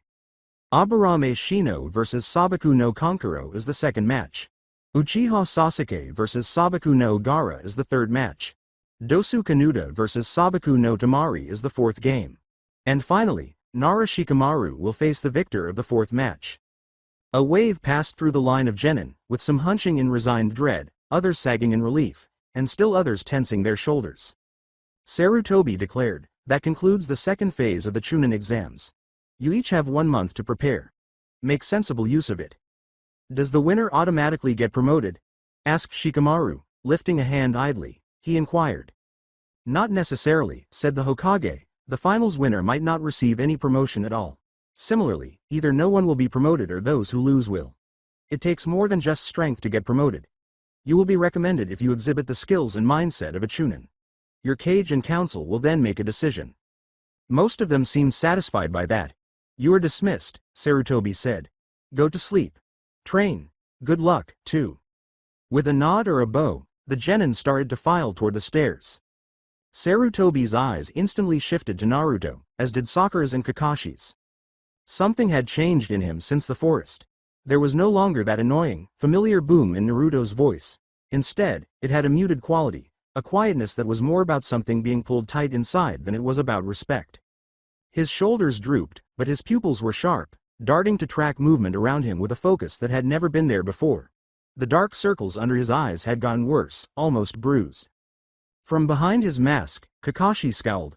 Trauma or near trauma, he thought. As he turned toward the exit, prepared to leave this reverberating room behind, Naruto's steps were steady but heavy. A gloved hand landed on his shoulder, and he stopped. "Naruto," Kakashi said in a gentle voice, "we need to talk later." Naruto looked up at his sensei, his eyes steady and his expression unreadable as he turned his head slightly. "Why?" he inquired. "No reason in particular," Kakashi said, relying on habit, his eyes crinkling into a practiced smile above his mask. He blinked, surprised for a half-second by the bluntness. Softly, Naruto scoffed. "But I thought you wanted to talk to me," he said with a cool voice. "If there's no reason, then we won't talk later, then." Between them, the words weighed more than they should have. A few genin in the vicinity looked over, but this was different from Naruto's usual tantrums and complaints about training. It was outright disobedience. Kakashi's eye narrowed a little, but he couldn't just drop it. Pushing harder in front of everyone would only make things worse. "I just want to know what happened to you in the forest," he said softly, his tone a little serious, "and where you learned that move." "I only know what you taught us," Naruto said in a flat but truthful tone, his brow slightly furrowed. With a head tilt, Kakashi said, "I didn't teach you to fight like that, Naruto." His mind flashed to the scene where Kiba's arm snapped in the wrong direction and Naruto moved with a speed and accuracy he had never displayed before. Naruto studied him for a considerable amount of time. Then he gave a single nod. "Exactly," he said emphatically, "you haven't taught us anything." They were surrounded by silence. Halfway to the stairs, even Shikamaru straightened up a bit, thinking that the idiot had a point, whether it was troublesome or not. Kakashi was at a loss for a response. They had performed the bell test, run D ranks, discussed teamwork, and he had given Sasuke some advice, but actual, targeted training? Taijutsu exercises? Tailored instruction? Serious strategy sessions? Not at all. Now everyone in the audience was aware of it. Kakashi finally said, "We'll talk later, Naruto," in a slightly strained tone. As if it were something sticky, Naruto shrugged his hand off his shoulder. He said, "Just make sure there's a reason this time," and shrugged. Shikamaru raised his eyebrows as he observed the exchange, thinking, he just out-talked his own sensei. "You have no right to say that about Kakashi-sensei, Naruto." Sakura erupted, her cheeks flushed with embarrassment and rage. Naruto avoided giving her a glance. With steady steps, he left her sputtering in his wake. He felt the Hokage's, Sakura's, and Kakashi's eyes on his back, but he ignored them. "Whatever that snake freak did to me, I can't stay the same if I plan to win," he thought. "I have a lot to do." At that, something hummed deep within him. "We won't." The thought caused the hairs on his arms to stand on end, but he was unaware of it. The apartment of Naruto, the sun had set, tinting the sky orange and purple, and the hallways were silent, the sound of footsteps muted on weathered wood, by the time he reached the stairs leading to his apartment. He opened his door and entered the small, well-known room.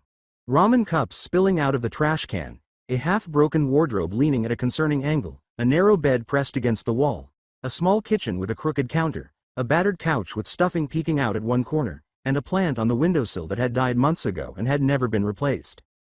Like an old cloak, the smell of dust and stale noodles enveloped him. At this point, he would typically throw himself onto the bed, flop dramatically, complain about how unfair everything was, and then drag himself back up for late-night training or instant noodles. He slowly shut the door behind him this time. For a brief moment, he stood with his forehead against the wood, allowing the silence to seep in. He was worn out. This was deeper, heavier, as if someone had disassembled his mind, rearranged the parts, and rearranged them slightly out of order. It wasn't just the result of intense training or a protracted mission. He shrugged off his ripped jacket and let it fall in a heap on the floor, muttering, "1 month, I have to figure out how to get stronger in 1 month, quickly." His mind was filled with flashing images. Lee opened gates, moving so quickly that he was hardly noticeable until his body broke in an attempt to keep up. Neji, ruthless and exact, shut Hinata's tenketsu as if he were extinguishing a candle. Lee threw everything at Gaara, who stood unharmed in his cocoon of sand. Copying moves from both enemies and teammates, Sasuke's cursed seal burning at his neck. Then his mind returned to himself. He moved too quickly and fluidly for someone who had always finished dead last in taijutsu, as evidenced by the way Kiba's arm had snapped in his hand. To how it had felt. When the bone beneath his elbow gave way, he felt a rush of satisfaction and an instantaneous flare of yes. His stomach churned. "What on earth is wrong with me?" He shuffled over to the couch and rubbed his temples while muttering. His chakra had felt wrong ever since Snake Lady had slammed that 5-pronged seal over the Kyuubi's, simultaneously sluggish and wild. Now, there were these bursts of rage that felt too sharp, as if someone else was controlling his emotions. Something or someone else seemed to be involved, it wasn't just him. He said, more to the room than to himself, that weird snake freak must have really done a number on me, and then he collapsed onto the couch. A voice shot back, there's nothing wrong with us. The room did not produce the words, they emerged from within. A spear of pain flared behind Naruto's eyes, causing him to wince and grind his teeth. There you are again, he said, who or what are you? No response. There was only a faint, almost satisfied hum in the back of his mind, as if something had found a cozy chair and saw no need to get up. He ought to have been in a panic. The Kyuubi was usually the only voice in his head, and if the Kyuubi was speaking, that was extremely dangerous. He ought to visit the hospital, Kakashi, or the Hokage. He ought to be more concerned, at the very least. However, it was becoming more difficult to concentrate on anything at all. He was worn out. Exhausted to the bone. His skin felt too tight, as if the air were pressing in against him. His muscles shook as if he had been running for hours, and his chakra moved in an oddly asymmetrical manner, bumping into and eddying around something. He reached the opposite end of the couch. His knees gave way. Heat flushed his skin, then faded, then surged again, and he fell sideways across the cushions, his breath catching as sweat beating at his temples and bursting along his hairline. The edges of the room trembled. He pulled at his shirt and muttered weakly, "Great, now I'm getting sick." His eyes slipped closed and his words trailed off. The actual changes then started. From the outside, Naruto was lying on his couch, shivering and drenched in perspiration, his chest rising in erratic, halting breaths. Something dark uncoiled from within. In the forest, whoever had descended from that meteor had done what it could. It had clung to a dying boy, stabilized broken bones, held torn muscle together, kept enough blood flowing, and reduced pain so he could survive. It had been first aid, it had time to work now. Not as a blob of liquid but as an incredibly fine web of threads, it slipped between skin cells, wound around muscle fibers, and followed the lines of tendons and ligaments as it permeated the fissures in his broken chakra network. It tasted wherever it touched. Compared to the last host it remembered, this world was both wrong and right at the same time. There were no webs, no gunpowder and smog, no power lines humming overhead, and no city smells. However, there was more. Chakra.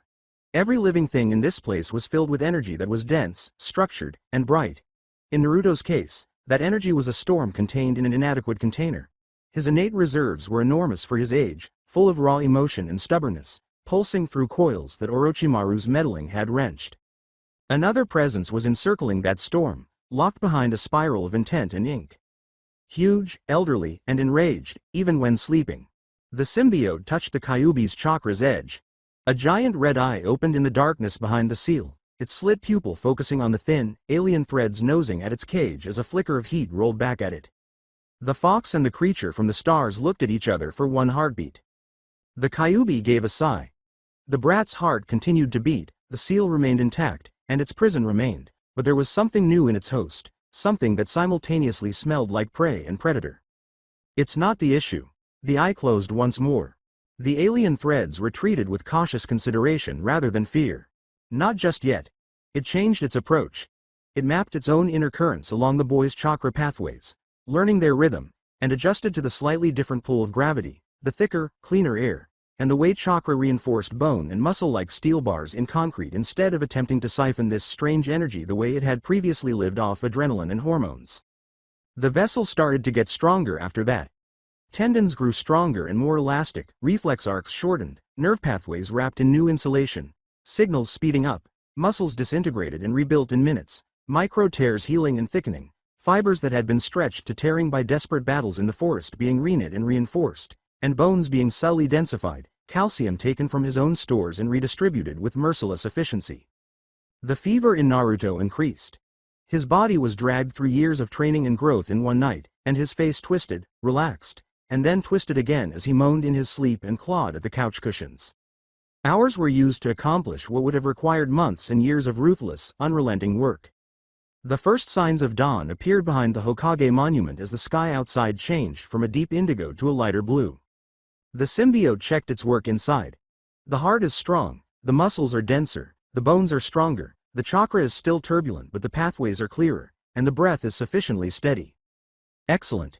It focused entirely on the boy's thoughts in the comparatively calm environment. It entered memories like someone leafing through a book rather than like a thief.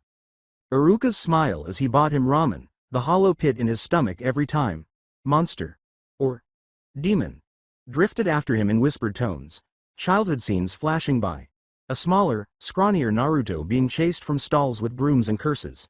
Nights spent on this same couch staring at a cracked ceiling, wondering why no one wanted him. It lingered on feelings of shame, anger, and loneliness that were painful to witness. It recognized something in this boy. It believed, in its own strange way, that we were also unwanted and were cast off, burned, and left to perish in the dark. Naruto's soul was encircled by a thread of possessiveness that was born of instinct and something akin to understanding. We now own this one. The hours flew by. Naruto's fever subsided by the time the sun had completely risen, his breathing became deep and steady, and the web of black threads loosened and sank farther until it was merely another layer in the intricate system that kept him alive. At the periphery of his consciousness, it hummed softly. Awaiting. Light was leaking weakly through when Naruto woke up. Leaves? He looked up into a canopy of branches and blinked. Trees? He croaked. The cushions of his couch were gone, replaced by a patch of damp earth and scattered leaves beneath his hands. The distant noise of the village was replaced by birdsong.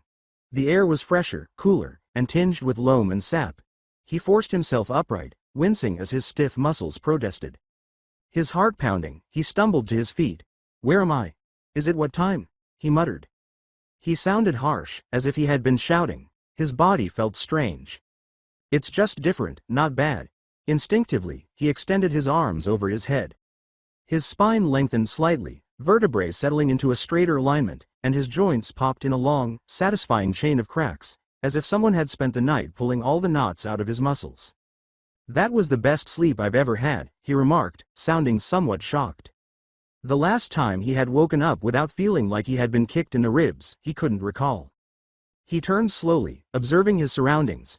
There was a small pool close by, fed by a trickling stream, and he was standing at the bottom of a shallow ravine with trees rising high on either side. Recognition clicked. This was a place he knew.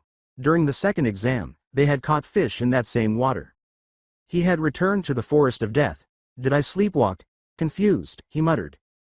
Boots squelching in the wet dirt, he descended to the water's edge and leaned over the pool to splash his face with water. And stopped. He looked back at his reflection. His gaze expanded. He took a step toward her. He had matured. His face was still Naruto's, but sharper, his cheekbones a little higher, his jawline more defined under the remnants of baby fat, not in the slow, barely perceptible way of normal kids, but enough that even his own brain had to do a double take.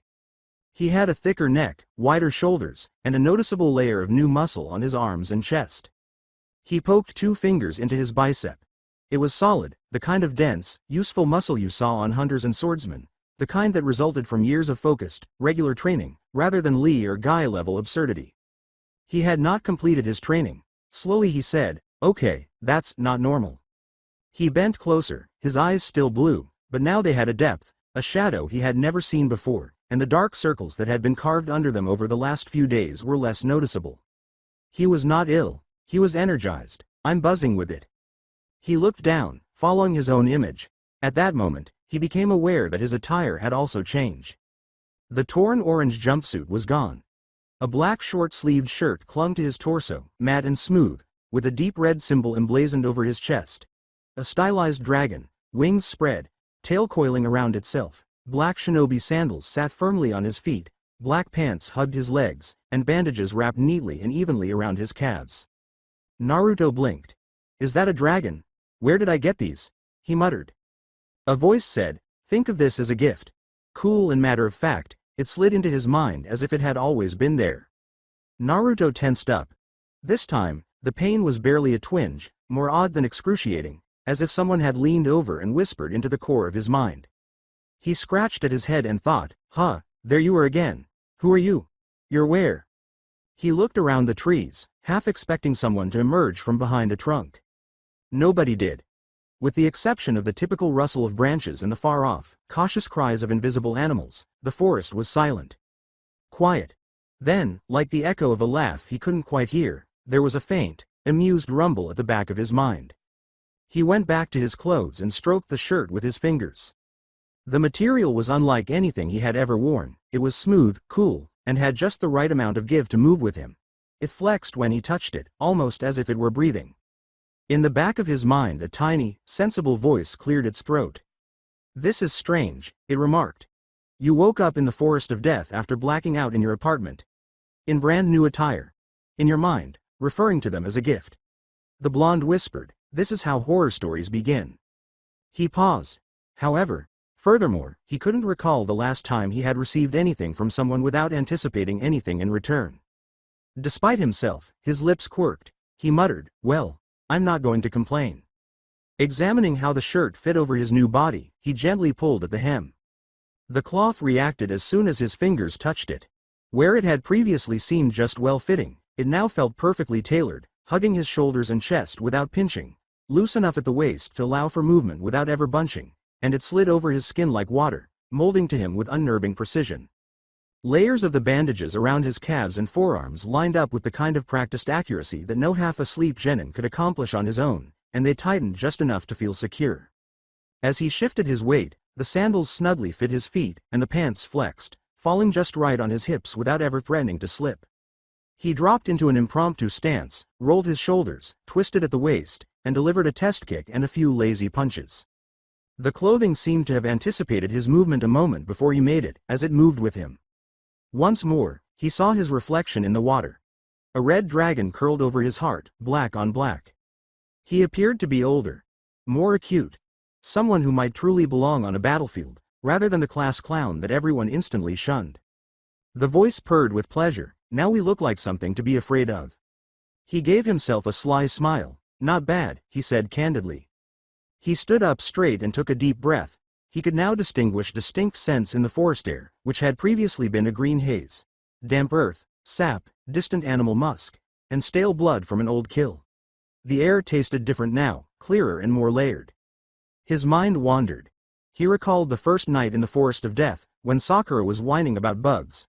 Sasuke was silently brooding, and he was loudly slurping ramen from a cup. The sky had then torn.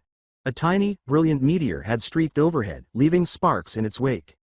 His bones had echoed with the distant boom that struck farther into the forest. He had desired to leave. He hadn't. "Oh yeah," he muttered, "that shooting star across the skies." He scowled. Back then, he had also woken up in the tower wearing new clothes. He had no recollection of how he had made it from the bottom of that ravine to safety. All he could remember was darkness, pain, and then waking up. He woke up here, wearing new clothes, after blacking out on his couch, and he had a voice in his head. Perhaps it was nothing at all. Perhaps it was all of it. In any case, a thread of curiosity, stubbornness, and the basic need to think about something other than Hokage offices and the stares of the villagers pulled at him now because of that falling star. "Fine," he muttered, rolling his neck and extending his arms. "If I get eaten by some weird forest thing, at least it'll be interesting." He made his way farther into the forest of death, in the direction he remembered seeing the meteor fall. The creatures of this place did not want him here, if the tests had taught him anything. The trees grew thicker as he descended, their branches intertwining to create a tangled canopy that let only glimpses of sunlight through. Odd, guttural cries resounded in the distance, too deep for birds and too high for anything he wished to see up close. The air smelled of sap, moss, mold, and the copper trace of blood that had long since seeped into the dirt and never quite gone. Vines snagged at his ankles, and insects buzzed in humming clouds around moist hollows. Despite his caution, Naruto moved with a surprising ease. His balance was certain, his grip found purchase without slipping, and he jumped up into the branches where he could, bouncing from limb to limb with a lightness he wasn't used to, leaps that a month ago would have left him panting, barely quickening his breath now. He made an effort not to give it much thought. From their camp that night, he had spotted the meteor's path, about east, a little north, and he had modified his plan accordingly, watching for anything strange. A crater, flattened underbrush, and scorched bark. Hours passed.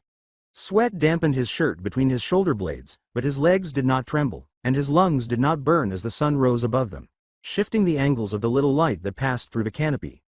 Pretending not to notice the pair of red eyes watching him from a hollow in an old trunk, he cautiously stepped around a giant centipede that vanished beneath a rotten log. "I am way too stubborn," he whispered. There might not have been anything left if it had burned up before it hit the ground. If another team had discovered it during the exam, they might have taken whatever was left, if an enormous animal had swallowed it whole. He laughed at himself and said, "Now I'm just making stuff up." Before the forest decided to throw something worse at him, he was about to give up and head back when he noticed something. The ground to his right appeared to be a little off. The soil was darker here, as if it had been scorched long ago, and a few trees nearby had faint black streaks up their trunks, as if something extremely hot had grazed them on its way past. The rest of the forest floor was a tangled mess of roots, leaves, and undergrowth. His heart began to race. He pushed through a screen of low branches and ferns and turned toward it. What he had been searching for was there, tucked away in a shallow depression that was only slightly deeper than his hand. Or what remained of it. The meteor was not a crater maker out of a storybook. It was smaller than he had thought, perhaps a little bigger than his head, its outer shell split cleanly in two, the rock itself pitted and rough, blackened from its journey through the atmosphere. It appeared lifeless. His boots crunched softly on the scorched ground as he took a step closer. The pull of curiosity was stronger now. Reaching out, he knelt down and touched the edge of one shattered half, tilting it toward him. It was cool and heavier than it appeared. It was not bare stone inside, it had once been coated. Thin veins of it followed cracks, pooling in crevices. A few spots glinted wetly, as if whatever it was hadn't dried completely even now. Dark streaks clung to the interior. A glossy, almost glassy black, like melted tar that had hardened mid-drip. In some places it was smooth, in others ridged, as if it had flowed along the stone and then frozen in place. Naruto's nose wrinkled. He mumbled, "Ah, that's disgusting." He slowly turned the meteor halfway, observing how the filtered light slid along the black areas. Additionally, it was unquestionably cool, he said, his lips quivering in spite of himself. "A space rock with weird goo in it. That's actually pretty cool." Having barely passed academy theory, he was no scientist and had no idea what this stuff was. Could it be sap from a tree it had crashed through, melted stone, or something it had picked up from somewhere? Whatever it was, it clung there, inert and sticky looking, and did not move when he tilted the rock or hiss or smoke when he lightly tapped it with a knuckle. He looked around. There were no training flags, no indications of other teams, and no ninjutsu scorch marks other than the initial impact. The area felt untouched, as if no one had bothered to look around. A tiny smile formed on his lips. "One strange meteor, eh? It's my first time taking the Chunin exams," he said. "In a crazy forest for the first time. It was my first time nearly being devoured by a giant snake. You might as well purchase a memento." Using his free hand, he brushed dirt off the outside with smudged fingers as he carefully hefted the larger half, which was heavy but manageable. A tacky, slightly slippery smear of black stuck to his skin. Wiping it on the side of his pants, he grimaced. "Excellent," he muttered, "I now have space gunk." One chunk was sufficient to carry around, so he picked up the other half for a moment, noticed it was nearly identical, and put it back down. With meteor half tucked under one arm like a clumsy, lumpy football, he straightened and turned to face the direction he had come. It was going to be a tedious and drawn-out journey out of the forest. He inhaled, exhaled, and set off on foot. The forest reminded him of his location after he had only taken a dozen steps. At first, the warning was subtle. Birds fell silent, insects stopped buzzing in a wave, and even the leaves seemed to rustle less. Naruto hesitated. He felt a shiver go down his neck. His right hand was free after he moved the meteor beneath his arm. To his left, the undergrowth burst. With a roar, something massive and brown emerged from the foliage, its claws digging holes in the ground. It was a bear, easily twice as tall if it were raised, with muscle and fat layered beneath a thick coat and eyes glowing with the untamed, territorial rage that came from living in such a place. Before he could think, Naruto responded. His body shifted. Dropping the meteor, he backflipped, legs coiling and springing with a strength he had not had for weeks, the bear's claws whistling through empty air as its swipe went through where his chest had been just a moment before. With one hand outstretched for balance and his feet clutching the bark, he landed lightly on the trunk of a nearby tree. His heart pounded as he gazed down at the bear.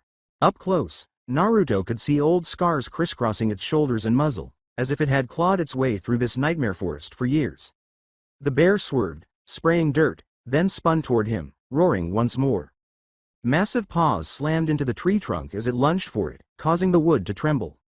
Pushing off, Naruto flipped to another branch, then another, circling the bear in a broad arc.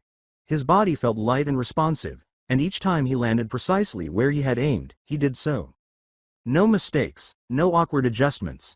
A part of him thought, this is crazy.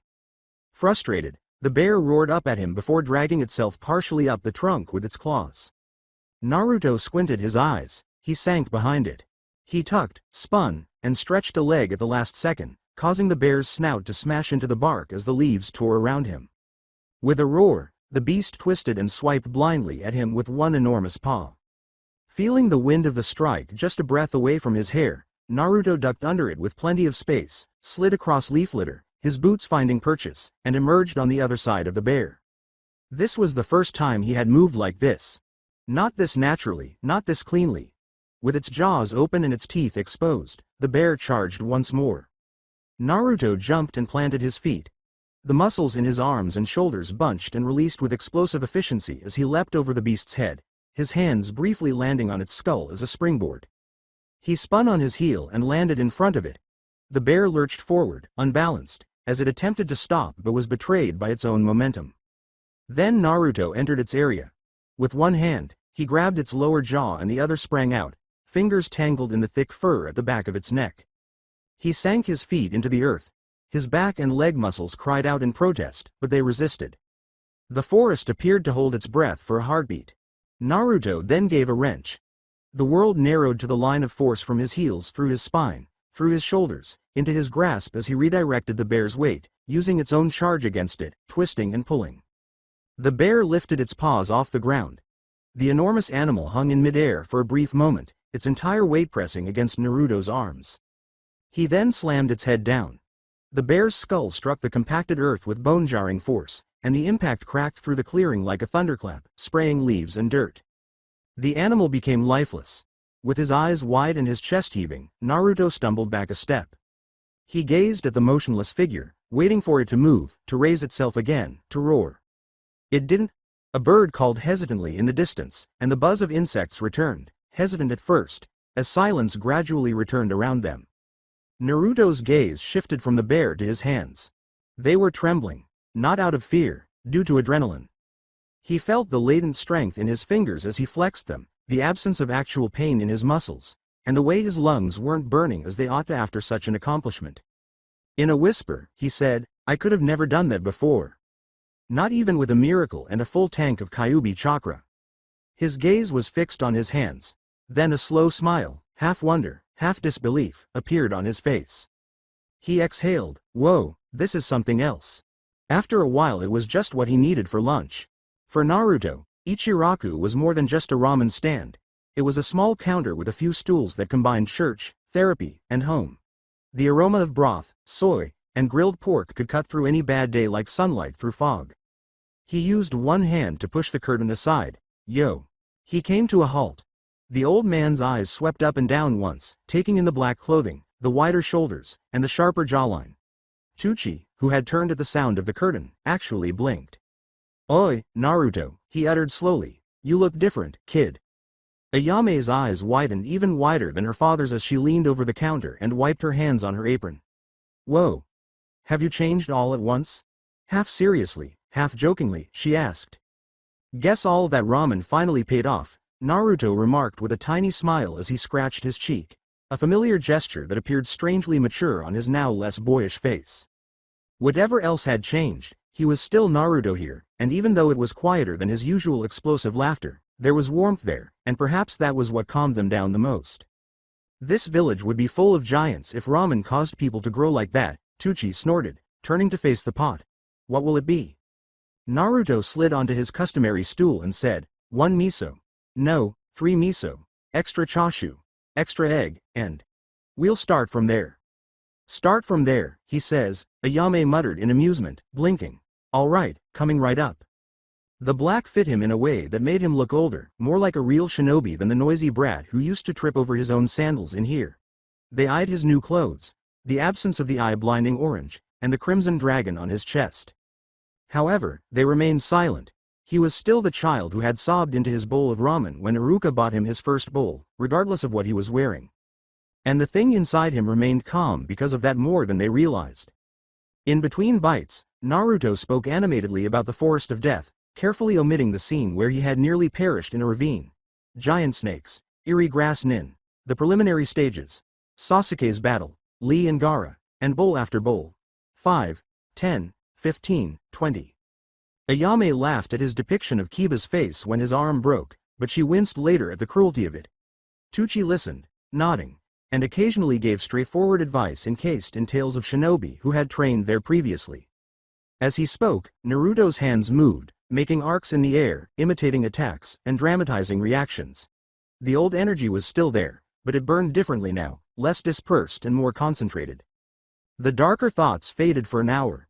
Warm hands, easy smiles, a bowl of ramen pressed into his hands when he'd been broke, ramen that tasted like someone genuinely cared if he lived another day.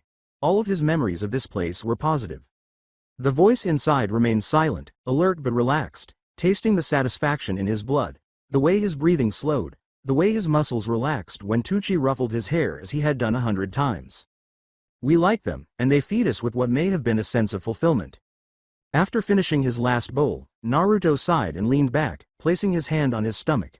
I'm stuffed, he muttered, sounding happier than he had in days. He had lost count after 20. I believe you, Ayame uttered softly as she gazed at the piled bowls. Add it to my tab, sheepish, Naruto asked. Your tab's already long enough to use as a scarf in winter, Tucci said with a laugh, but his eyes were kind. We'll figure something out, he said. After you become Chunin, you might be able to help out here. Naruto said, deal, as his lips quirked. Ayame's eyes followed him with a slight frown as he gracefully hopped down from the stool, moving more smoothly than usual with no wobble or near miss. Hi, Naruto? She dialed. Yeah? He asked, pausing by the curtain. Are you okay? Softly, she inquired. He was momentarily taken aback by the question and forced a smile before responding. Yeah, I'm fine. Actually, it's better than fine. She nodded, but she didn't seem persuaded. Don't forget to come back, she said. He said, never, and retreated into the street. Konoha was alive with late afternoon activity outside. Shinobi passed by in groups or alone, flak jackets catching the light, weapons strapped to their backs, vendors shouting prices, and children running between stalls. With his hands in his pockets and his steps leisurely, Naruto navigated through it all. People took notice. He had trained himself not to notice them, to act as though they bounced off like pebbles, but they had been observing him all his life, sideways looks, narrowed eyes, half-swallowed whispers. He could see them all now. As he passed a produce stall, 2 civilians stopped talking, their gazes darting from the dragon on his chest to the new muscles beneath his shirt. One of them scowled, as though attempting to compare this tall, dark-clad shinobi to the orange blur he was accustomed to seeing. He heard the terms preliminary match, Kiba, and, did you see how fast he moved? As a group of academy students nudged one another and gestured at him, float through the cacophony. Like they would when they examine a new weapon, a Chunin leaned in the doorway of a mission building and tracked him openly, looking up and down and weighing. He sensed everything. The voice hummed approval, and he no longer hunched his shoulders or pretended to be smaller than he was. The strength, the height, and the clothes were like armor. They can now see us. With a slight smirk, he turned down toward the retail area. As much as he appreciated this gift, he also needed backup equipment, such as weapons, scrolls, and possibly some seal supplies if he could afford them. He might as well appear competent if he was going to take this training month seriously. When he pushed the door of the weapons shop open, the bell above it chimed softly. Inside, the walls were lined with racks of kunai, shuriken, wire, explosive tags, and tools. Rows of blades shone beneath glass, and the air had a subtle scent of old wood and oiled steel. His gaze swept over the assortment as he drifted toward a display case, his hand closing around a kunai and lifting it to check its weight. It seemed to belong in his palm. Ma'am, he called, holding up his hand a little. Is this kunai in a set? The middle-aged shopkeeper, whose dark hair was flecked with gray, glanced up from her ledger and then at him with that double take that everyone seems to have these days. 10 or 20 pieces? As she walked over, she wiped her hands on a cloth and asked. 20, said Naruto, and perhaps a set of shuriken that match if. Whoa. This time, no orange? Looks like you do have some semblance of fashion sense after all. A feminine voice interrupted him with a hint of amusement. An instinctive shiver ran down Naruto's spine, and he turned. Her face was framed by 4 sandy blonde pigtails, The hair pulled up by red ties he recognized from the preliminary exams, and her teal eyes, lined in dark kohl, met his, analytical and sharp. Temari. She wasn't wearing her battle gear this time, though. Wearing a dark knee-length skirt, sturdy sandals, and a light top underneath an open vest, she looked more like a dangerous breeze than a desert storm. Her giant fan was nowhere to be seen, and a couple of shopping bags hung loosely from one wrist. For a moment, Naruto's mind froze. She carried herself as though she knew exactly how much damage she could do and was not impressed by anyone who didn't, and the difference between her and most of the girls he grew up around was even more apparent up close. Curious, the thing inside him stirred. Sharp edges. We like her. This one smells like sand in storms, it thought. When Temari saw that he had been staring for far too long, her smirk grew. In no way, shape, or form will orange ever be fashionable, she added, folding her arms. Yeah, well, I thought it was time to switch things up, Naruto shot back, sighing and gently pulling at the hem of his black shirt. Without giving it much thought, he took a step closer, and the symbiote made subtle adjustments to his posture, straightening his spine, rolling his shoulders back, and slightly raising his chin. Instead of craning his neck, he found himself comfortably staring her in the eye. He curled his lips and said, "You should try it sometime. It's healthy for you to try something new." Temari's eyebrows furrowed. Healthy for me, huh? She thought. When did he get so smooth? This was different, quieter, more contained, but he had a new edge. The black, the dragon, the sharper jaw. All of it combined to make her pay attention. He had always been kind of cute in a loud, annoying puppy way. In the same way that you test the tension on a new weapon's string, she also moved in and reduced the distance between them. The disparity in height was less than what she recalled from the forest. Either he had truly matured, or she was dreaming. She could see details up close that she had missed on the arena floor. The way the shirt fit his chest like it was made for him, the slight scars along his knuckles, and a new steadiness in his eyes. She glanced at the dragon emblem and then back again. "Let me guess," she said with a cunning smile. "You're the different thing I should try?" There was a calmer, more deliberate quality to Naruto's smile, which had lost some of its previous forced bravado. It felt very un-Naruto, but it also oddly fit him. "Yeah," he muttered. "You could say that." Temari's heart began to race in a way she would never publicly acknowledge. There was only a straightforward, assured response. No stutter, no stumble, no nervous backpedaling. "Bold words," she remarked, leaning close enough for him to smell a hint of steel, sand, and flowers. "Naruto, can you support them?" For a brief moment, he lowered his gaze to observe the curve of her collarbone where her vest was gaping, but he quickly raised it again to meet her eyes shamelessly. He grinned and said, "You can find out if you want, Temari." He purposely omitted the suffix. After a brief pause, her grin reappeared with greater sincerity. Confident, huh? "I suppose I'll see in a month," she said. She turned toward the door after taking a small step backward that caused her skirt to flare a little. "Of course," Naruto uttered while giggling to himself. He observed her moving freely, and she could feel his eyes on her back. Her shoulders tensed slightly before she rolled them, irritated by her increased awareness of his eyes. She winked at him as she looked back over her shoulder at the door. The voice purred, "We like that one." "Yeah," Naruto said, his lips curling as he turned back to the counter. "I noticed." He answered the voice nonchalantly, not realizing. The shopkeeper cleared her throat, having watched the entire exchange from behind her ledger. "So," she said icily, removing the kunai from his grasp, "was it a set of 20? "Yeah," Naruto said with a slight smirk, and shuriken. "If I'm going to be supporting my big words, I might as well be prepared." She arched an eyebrow but remained silent as she went to the back to get his order. With the comforting weight of kunai and shuriken in his small bag, he walked out of the store. He barely made it a dozen steps down the street. A glimpse of motion on the periphery of his vision. The people around him didn't even flinch when an Anbu dropped into his path in a blur of leaves, his silhouette reflected back at him by a porcelain cat mask. Anbu coming and going were part of the village's background. "Hokage-sama wants to talk to you," the Anbu said calmly. "Uzumaki Naruto." The slight smile that Naruto had been wearing because of Ichiraku and Temari vanished from his face as his mood cooled. With a slow breath, the dragon emblem rose and fell as his shoulders rolled back. "I see," he replied. This was what he had anticipated. The elderly man was curious about what had changed in him, why he had fought the way he had, and why he had smashed a desk like cheap firewood. It was all right. since Naruto had his own inquiries. And he was not going to settle for half answers this time. He said, "Lead the way, the office of the Hokage." Since the preliminary discussions, Hiruzen Sarutobi had remained uneasy. According to Anko's report, Orochimaru had covered Naruto's four symbols seal in the Forest of Death with a five-pronged seal. Hiruzen would have sensed it even if the Kyuubi hadn't broken free, but anything that tampered with that seal was dangerous. The eyewitness reports followed. The way the boy's body had changed almost overnight, the new clothes, the quiet, scathing comments made to Kakashi, the look in his eyes, and Naruto's vicious dismantling of Kiba. Not crazy, not damaged. Managed.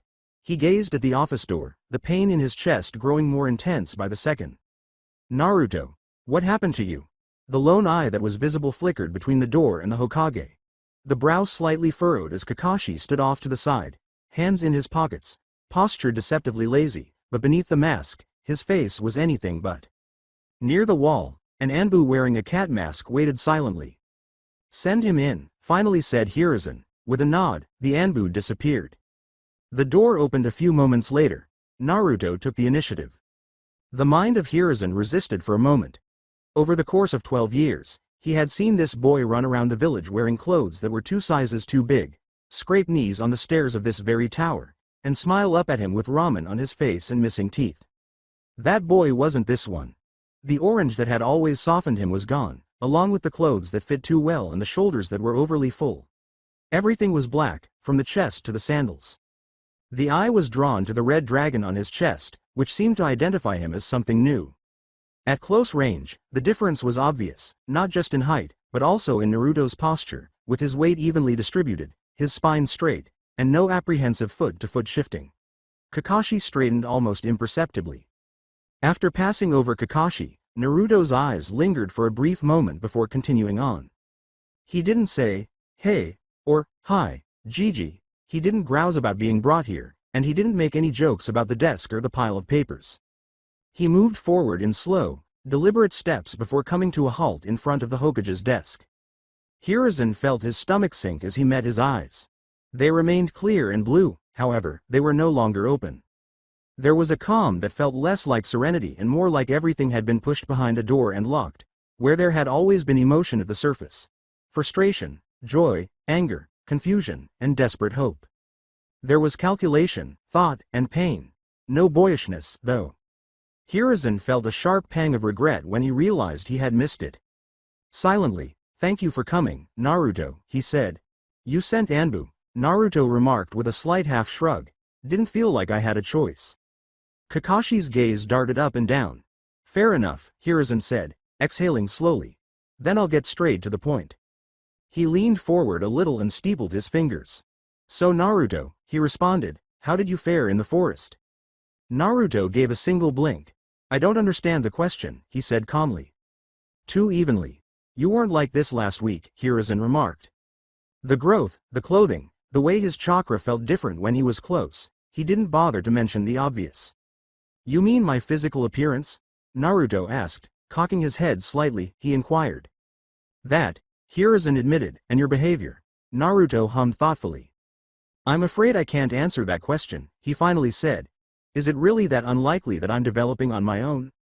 It made sense on the surface. It was a gauntlet in his tone. Kakashi's eye narrowed a little. He had heard Naruto sidestep questions countless times, but this was defending ground, not dodging. "Not at this rate," Hiruzen stated bluntly. "Yes, training, growth, and maturity. But not overnight." He narrowed his eyes. At his sides, Naruto's fingers quivered. Hiruzen continued, "And you did not tell anyone the seal had been placed, probably because you were too busy fighting to even consider it. I must ask again now that I'm sitting here and I see you." With the weight of his office bearing down on him, he maintained eye contact with Naruto. "All right?" Silently, he inquired. "There's nothing for me to reveal," Naruto said, clenching his jaw.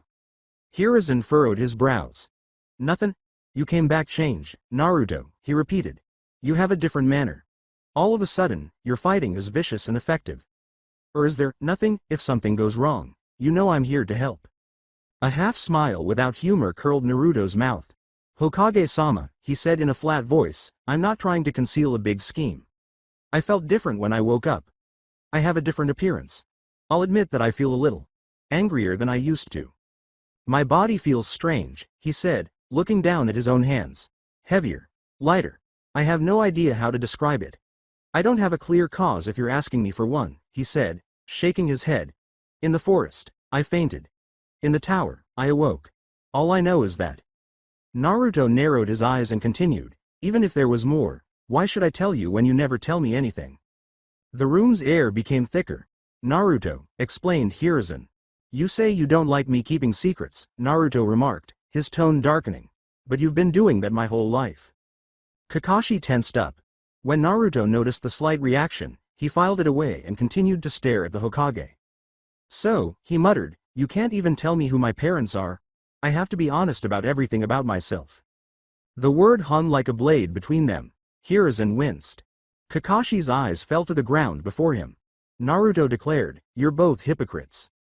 He said it the way you said that the sky was blue, without shouting or growling. Hiruzen's shoulders drooped slightly. Naruto had seen that look before, in the aftermath of villagers' glares, in the silent apologies that never altered the way the world treated him, as he gazed at him with shame and guilt clearly visible in the wrinkles around his eyes. If it ever soothed, it didn't now. I'm really tired of everyone treating me like a child, Naruto said in a low voice. I need to know because I'm no longer here. Like stones, the words fell into the room. I'm sorry, Naruto-kun, Hiruzen muttered. Naruto thought that he meant it. That was the issue. Warmth trickled down Naruto's fingers as his eyes twitched and his hands clenched into fists so tight that his nails dug into his palms, breaking skin. You always say that, he muttered. Naruto, Hiruzen said, opening his mouth. You always tell me that, he let out a raw shout. He slammed the desk with his hand. He intended to strike it. He didn't intend to shatter it.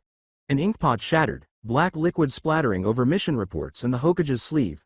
Papers flew like startled birds, and the heavy wood cracked down the middle as if someone had driven a wedge through it.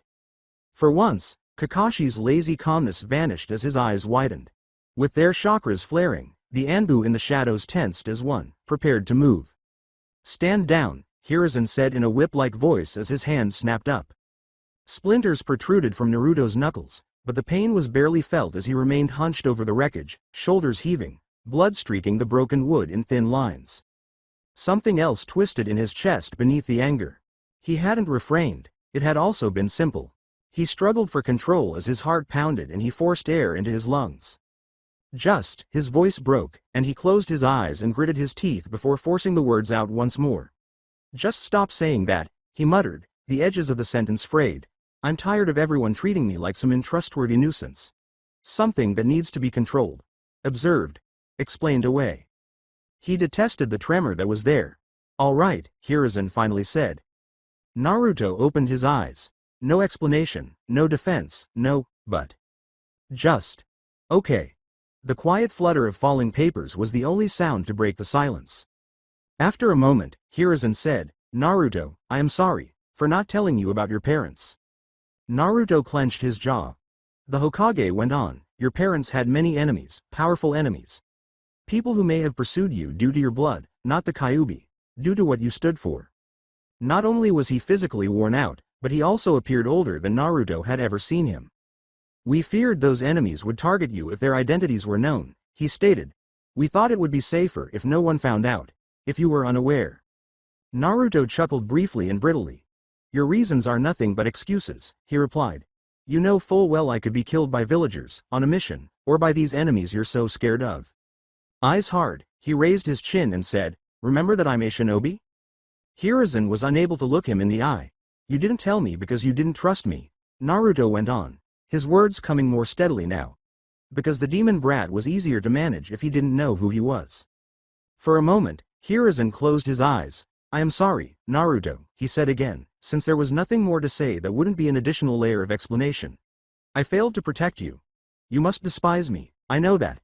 However, I felt that everything I did was for your benefit. Naruto remained silent for a while. His voice was serene once more when he spoke. I never hated you, he stated. I'm just disappointed. The words fell like a verdict. Pulling his hand back from the broken desk, he slowly straightened, the cuts under his eyes knitting together as they closed more quickly than they should have, blood smearing his skin. He saw it. Put it in a file, didn't say anything. I don't think there's anything else we need to talk about, he stated. I'll be going. Nah. Naruto acted without waiting for approval. Chakra flaring in his legs, he turned toward the window and vaulted through the room in a blur of movement that even surprised him. The curtains billowed behind him as they snapped back. After a moment, Kakashi exhaled slowly and said dryly, "Well, that went about as badly as it could have." With his pipe forgotten in his hand, Hiruzen sank back into his chair after staring at the destroyed desk. "No," he muttered, "it went just as he had hoped. I questioned him, he gave me more." Old and weary, he sighed. He turned his head toward a dark corner and said, "Jiraiya, I know you're there. I need you to give him careful attention." Chakra swirled, and Jiraiya appeared next to Kakashi with her arms folded and an unusually solemn expression on her face. "Old man, are you certain about this? He might never forgive you if he discovers that I'm spying on him," he said. "Maybe," Hiruzen replied, "but we have to wait and see. Naruto has already been keeping his pain and rage hidden from us. His seal has been tampered with, and his body is now changing." He looked at the shattered desk. Who knows what else he's thinking? "He's 12, Jiraiya said with a grimace, "a messed up 12, yeah. Still a child, though." "He's also the Kyuubi's Jinchuriki," Hiruzen said softly, "and a target for every enemy this village has and will ever have." Finally, with smoke curling around his face, he drew on his pipe and said, "If that boy loses control, we might not be able to get it back. I was given him by Minato and Kushina. I have to consider the bigger picture, even though I said I would keep an eye on him. So if that means risking his anger, it's a risk I'm willing to take," he said, letting out a slow breath, "for the community." For a long time, Jiraiya remained silent as the burden of unfulfilled promises weighed heavily on him. At last, he said, "I'll watch him, but I'm not your attack dog. Unless I feel it's absolutely necessary, I won't move." Nodding, Hiruzen said, "That's enough." The faint smear of black clinging to a splintered piece of desk on the floor, trembling once before slowly dragging itself along the broken wood toward the light, escaped their notice. Naruto continued to move until the Hokage tower behind him was only a faint outline. The air whipped past his face, cool and sharp, carrying bits and pieces of conversations he didn't care to catch, and he leapt from rooftop to rooftop, each leap smoother than the last. He slid through a gap in their awareness like water, clearing the village wall between a patrol's staggered beats. It wasn't until he was halfway up the Hokage monument's stone faces that he truly noticed the route he had taken. When he got to the top, he sat down on the fort's carved brow with his forearms resting on his knees. For so long, he simply breathed.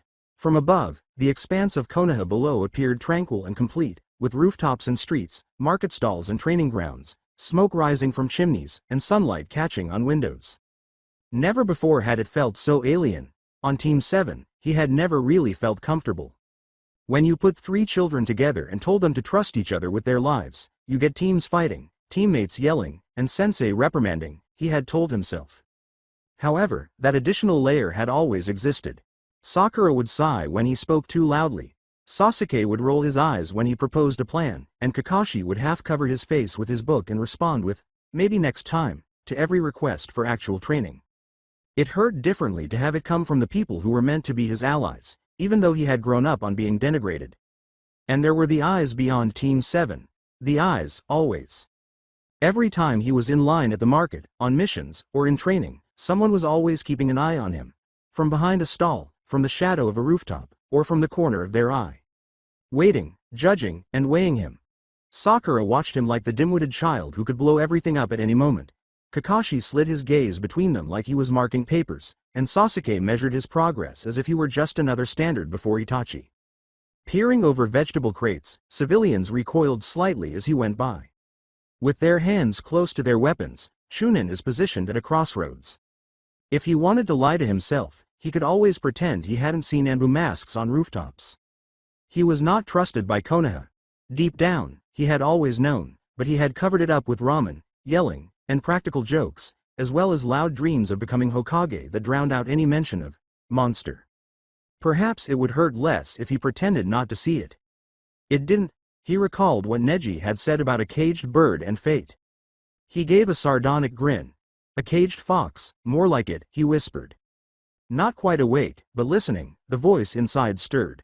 On his knees, his fingers clenched into fists. He had put himself in danger after danger to hear someone say, "Good job," with genuine meaning, to save lives, to smile when they glared, to wave at children even when their parents drew them away, and to prove them wrong.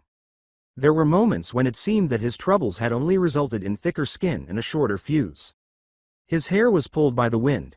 He sat there for an unknown amount of time, observing the village that served as both his home and his prison. Time became hazy. Finally, a slight shift in the air behind him broke the gloom of his thoughts. A presence.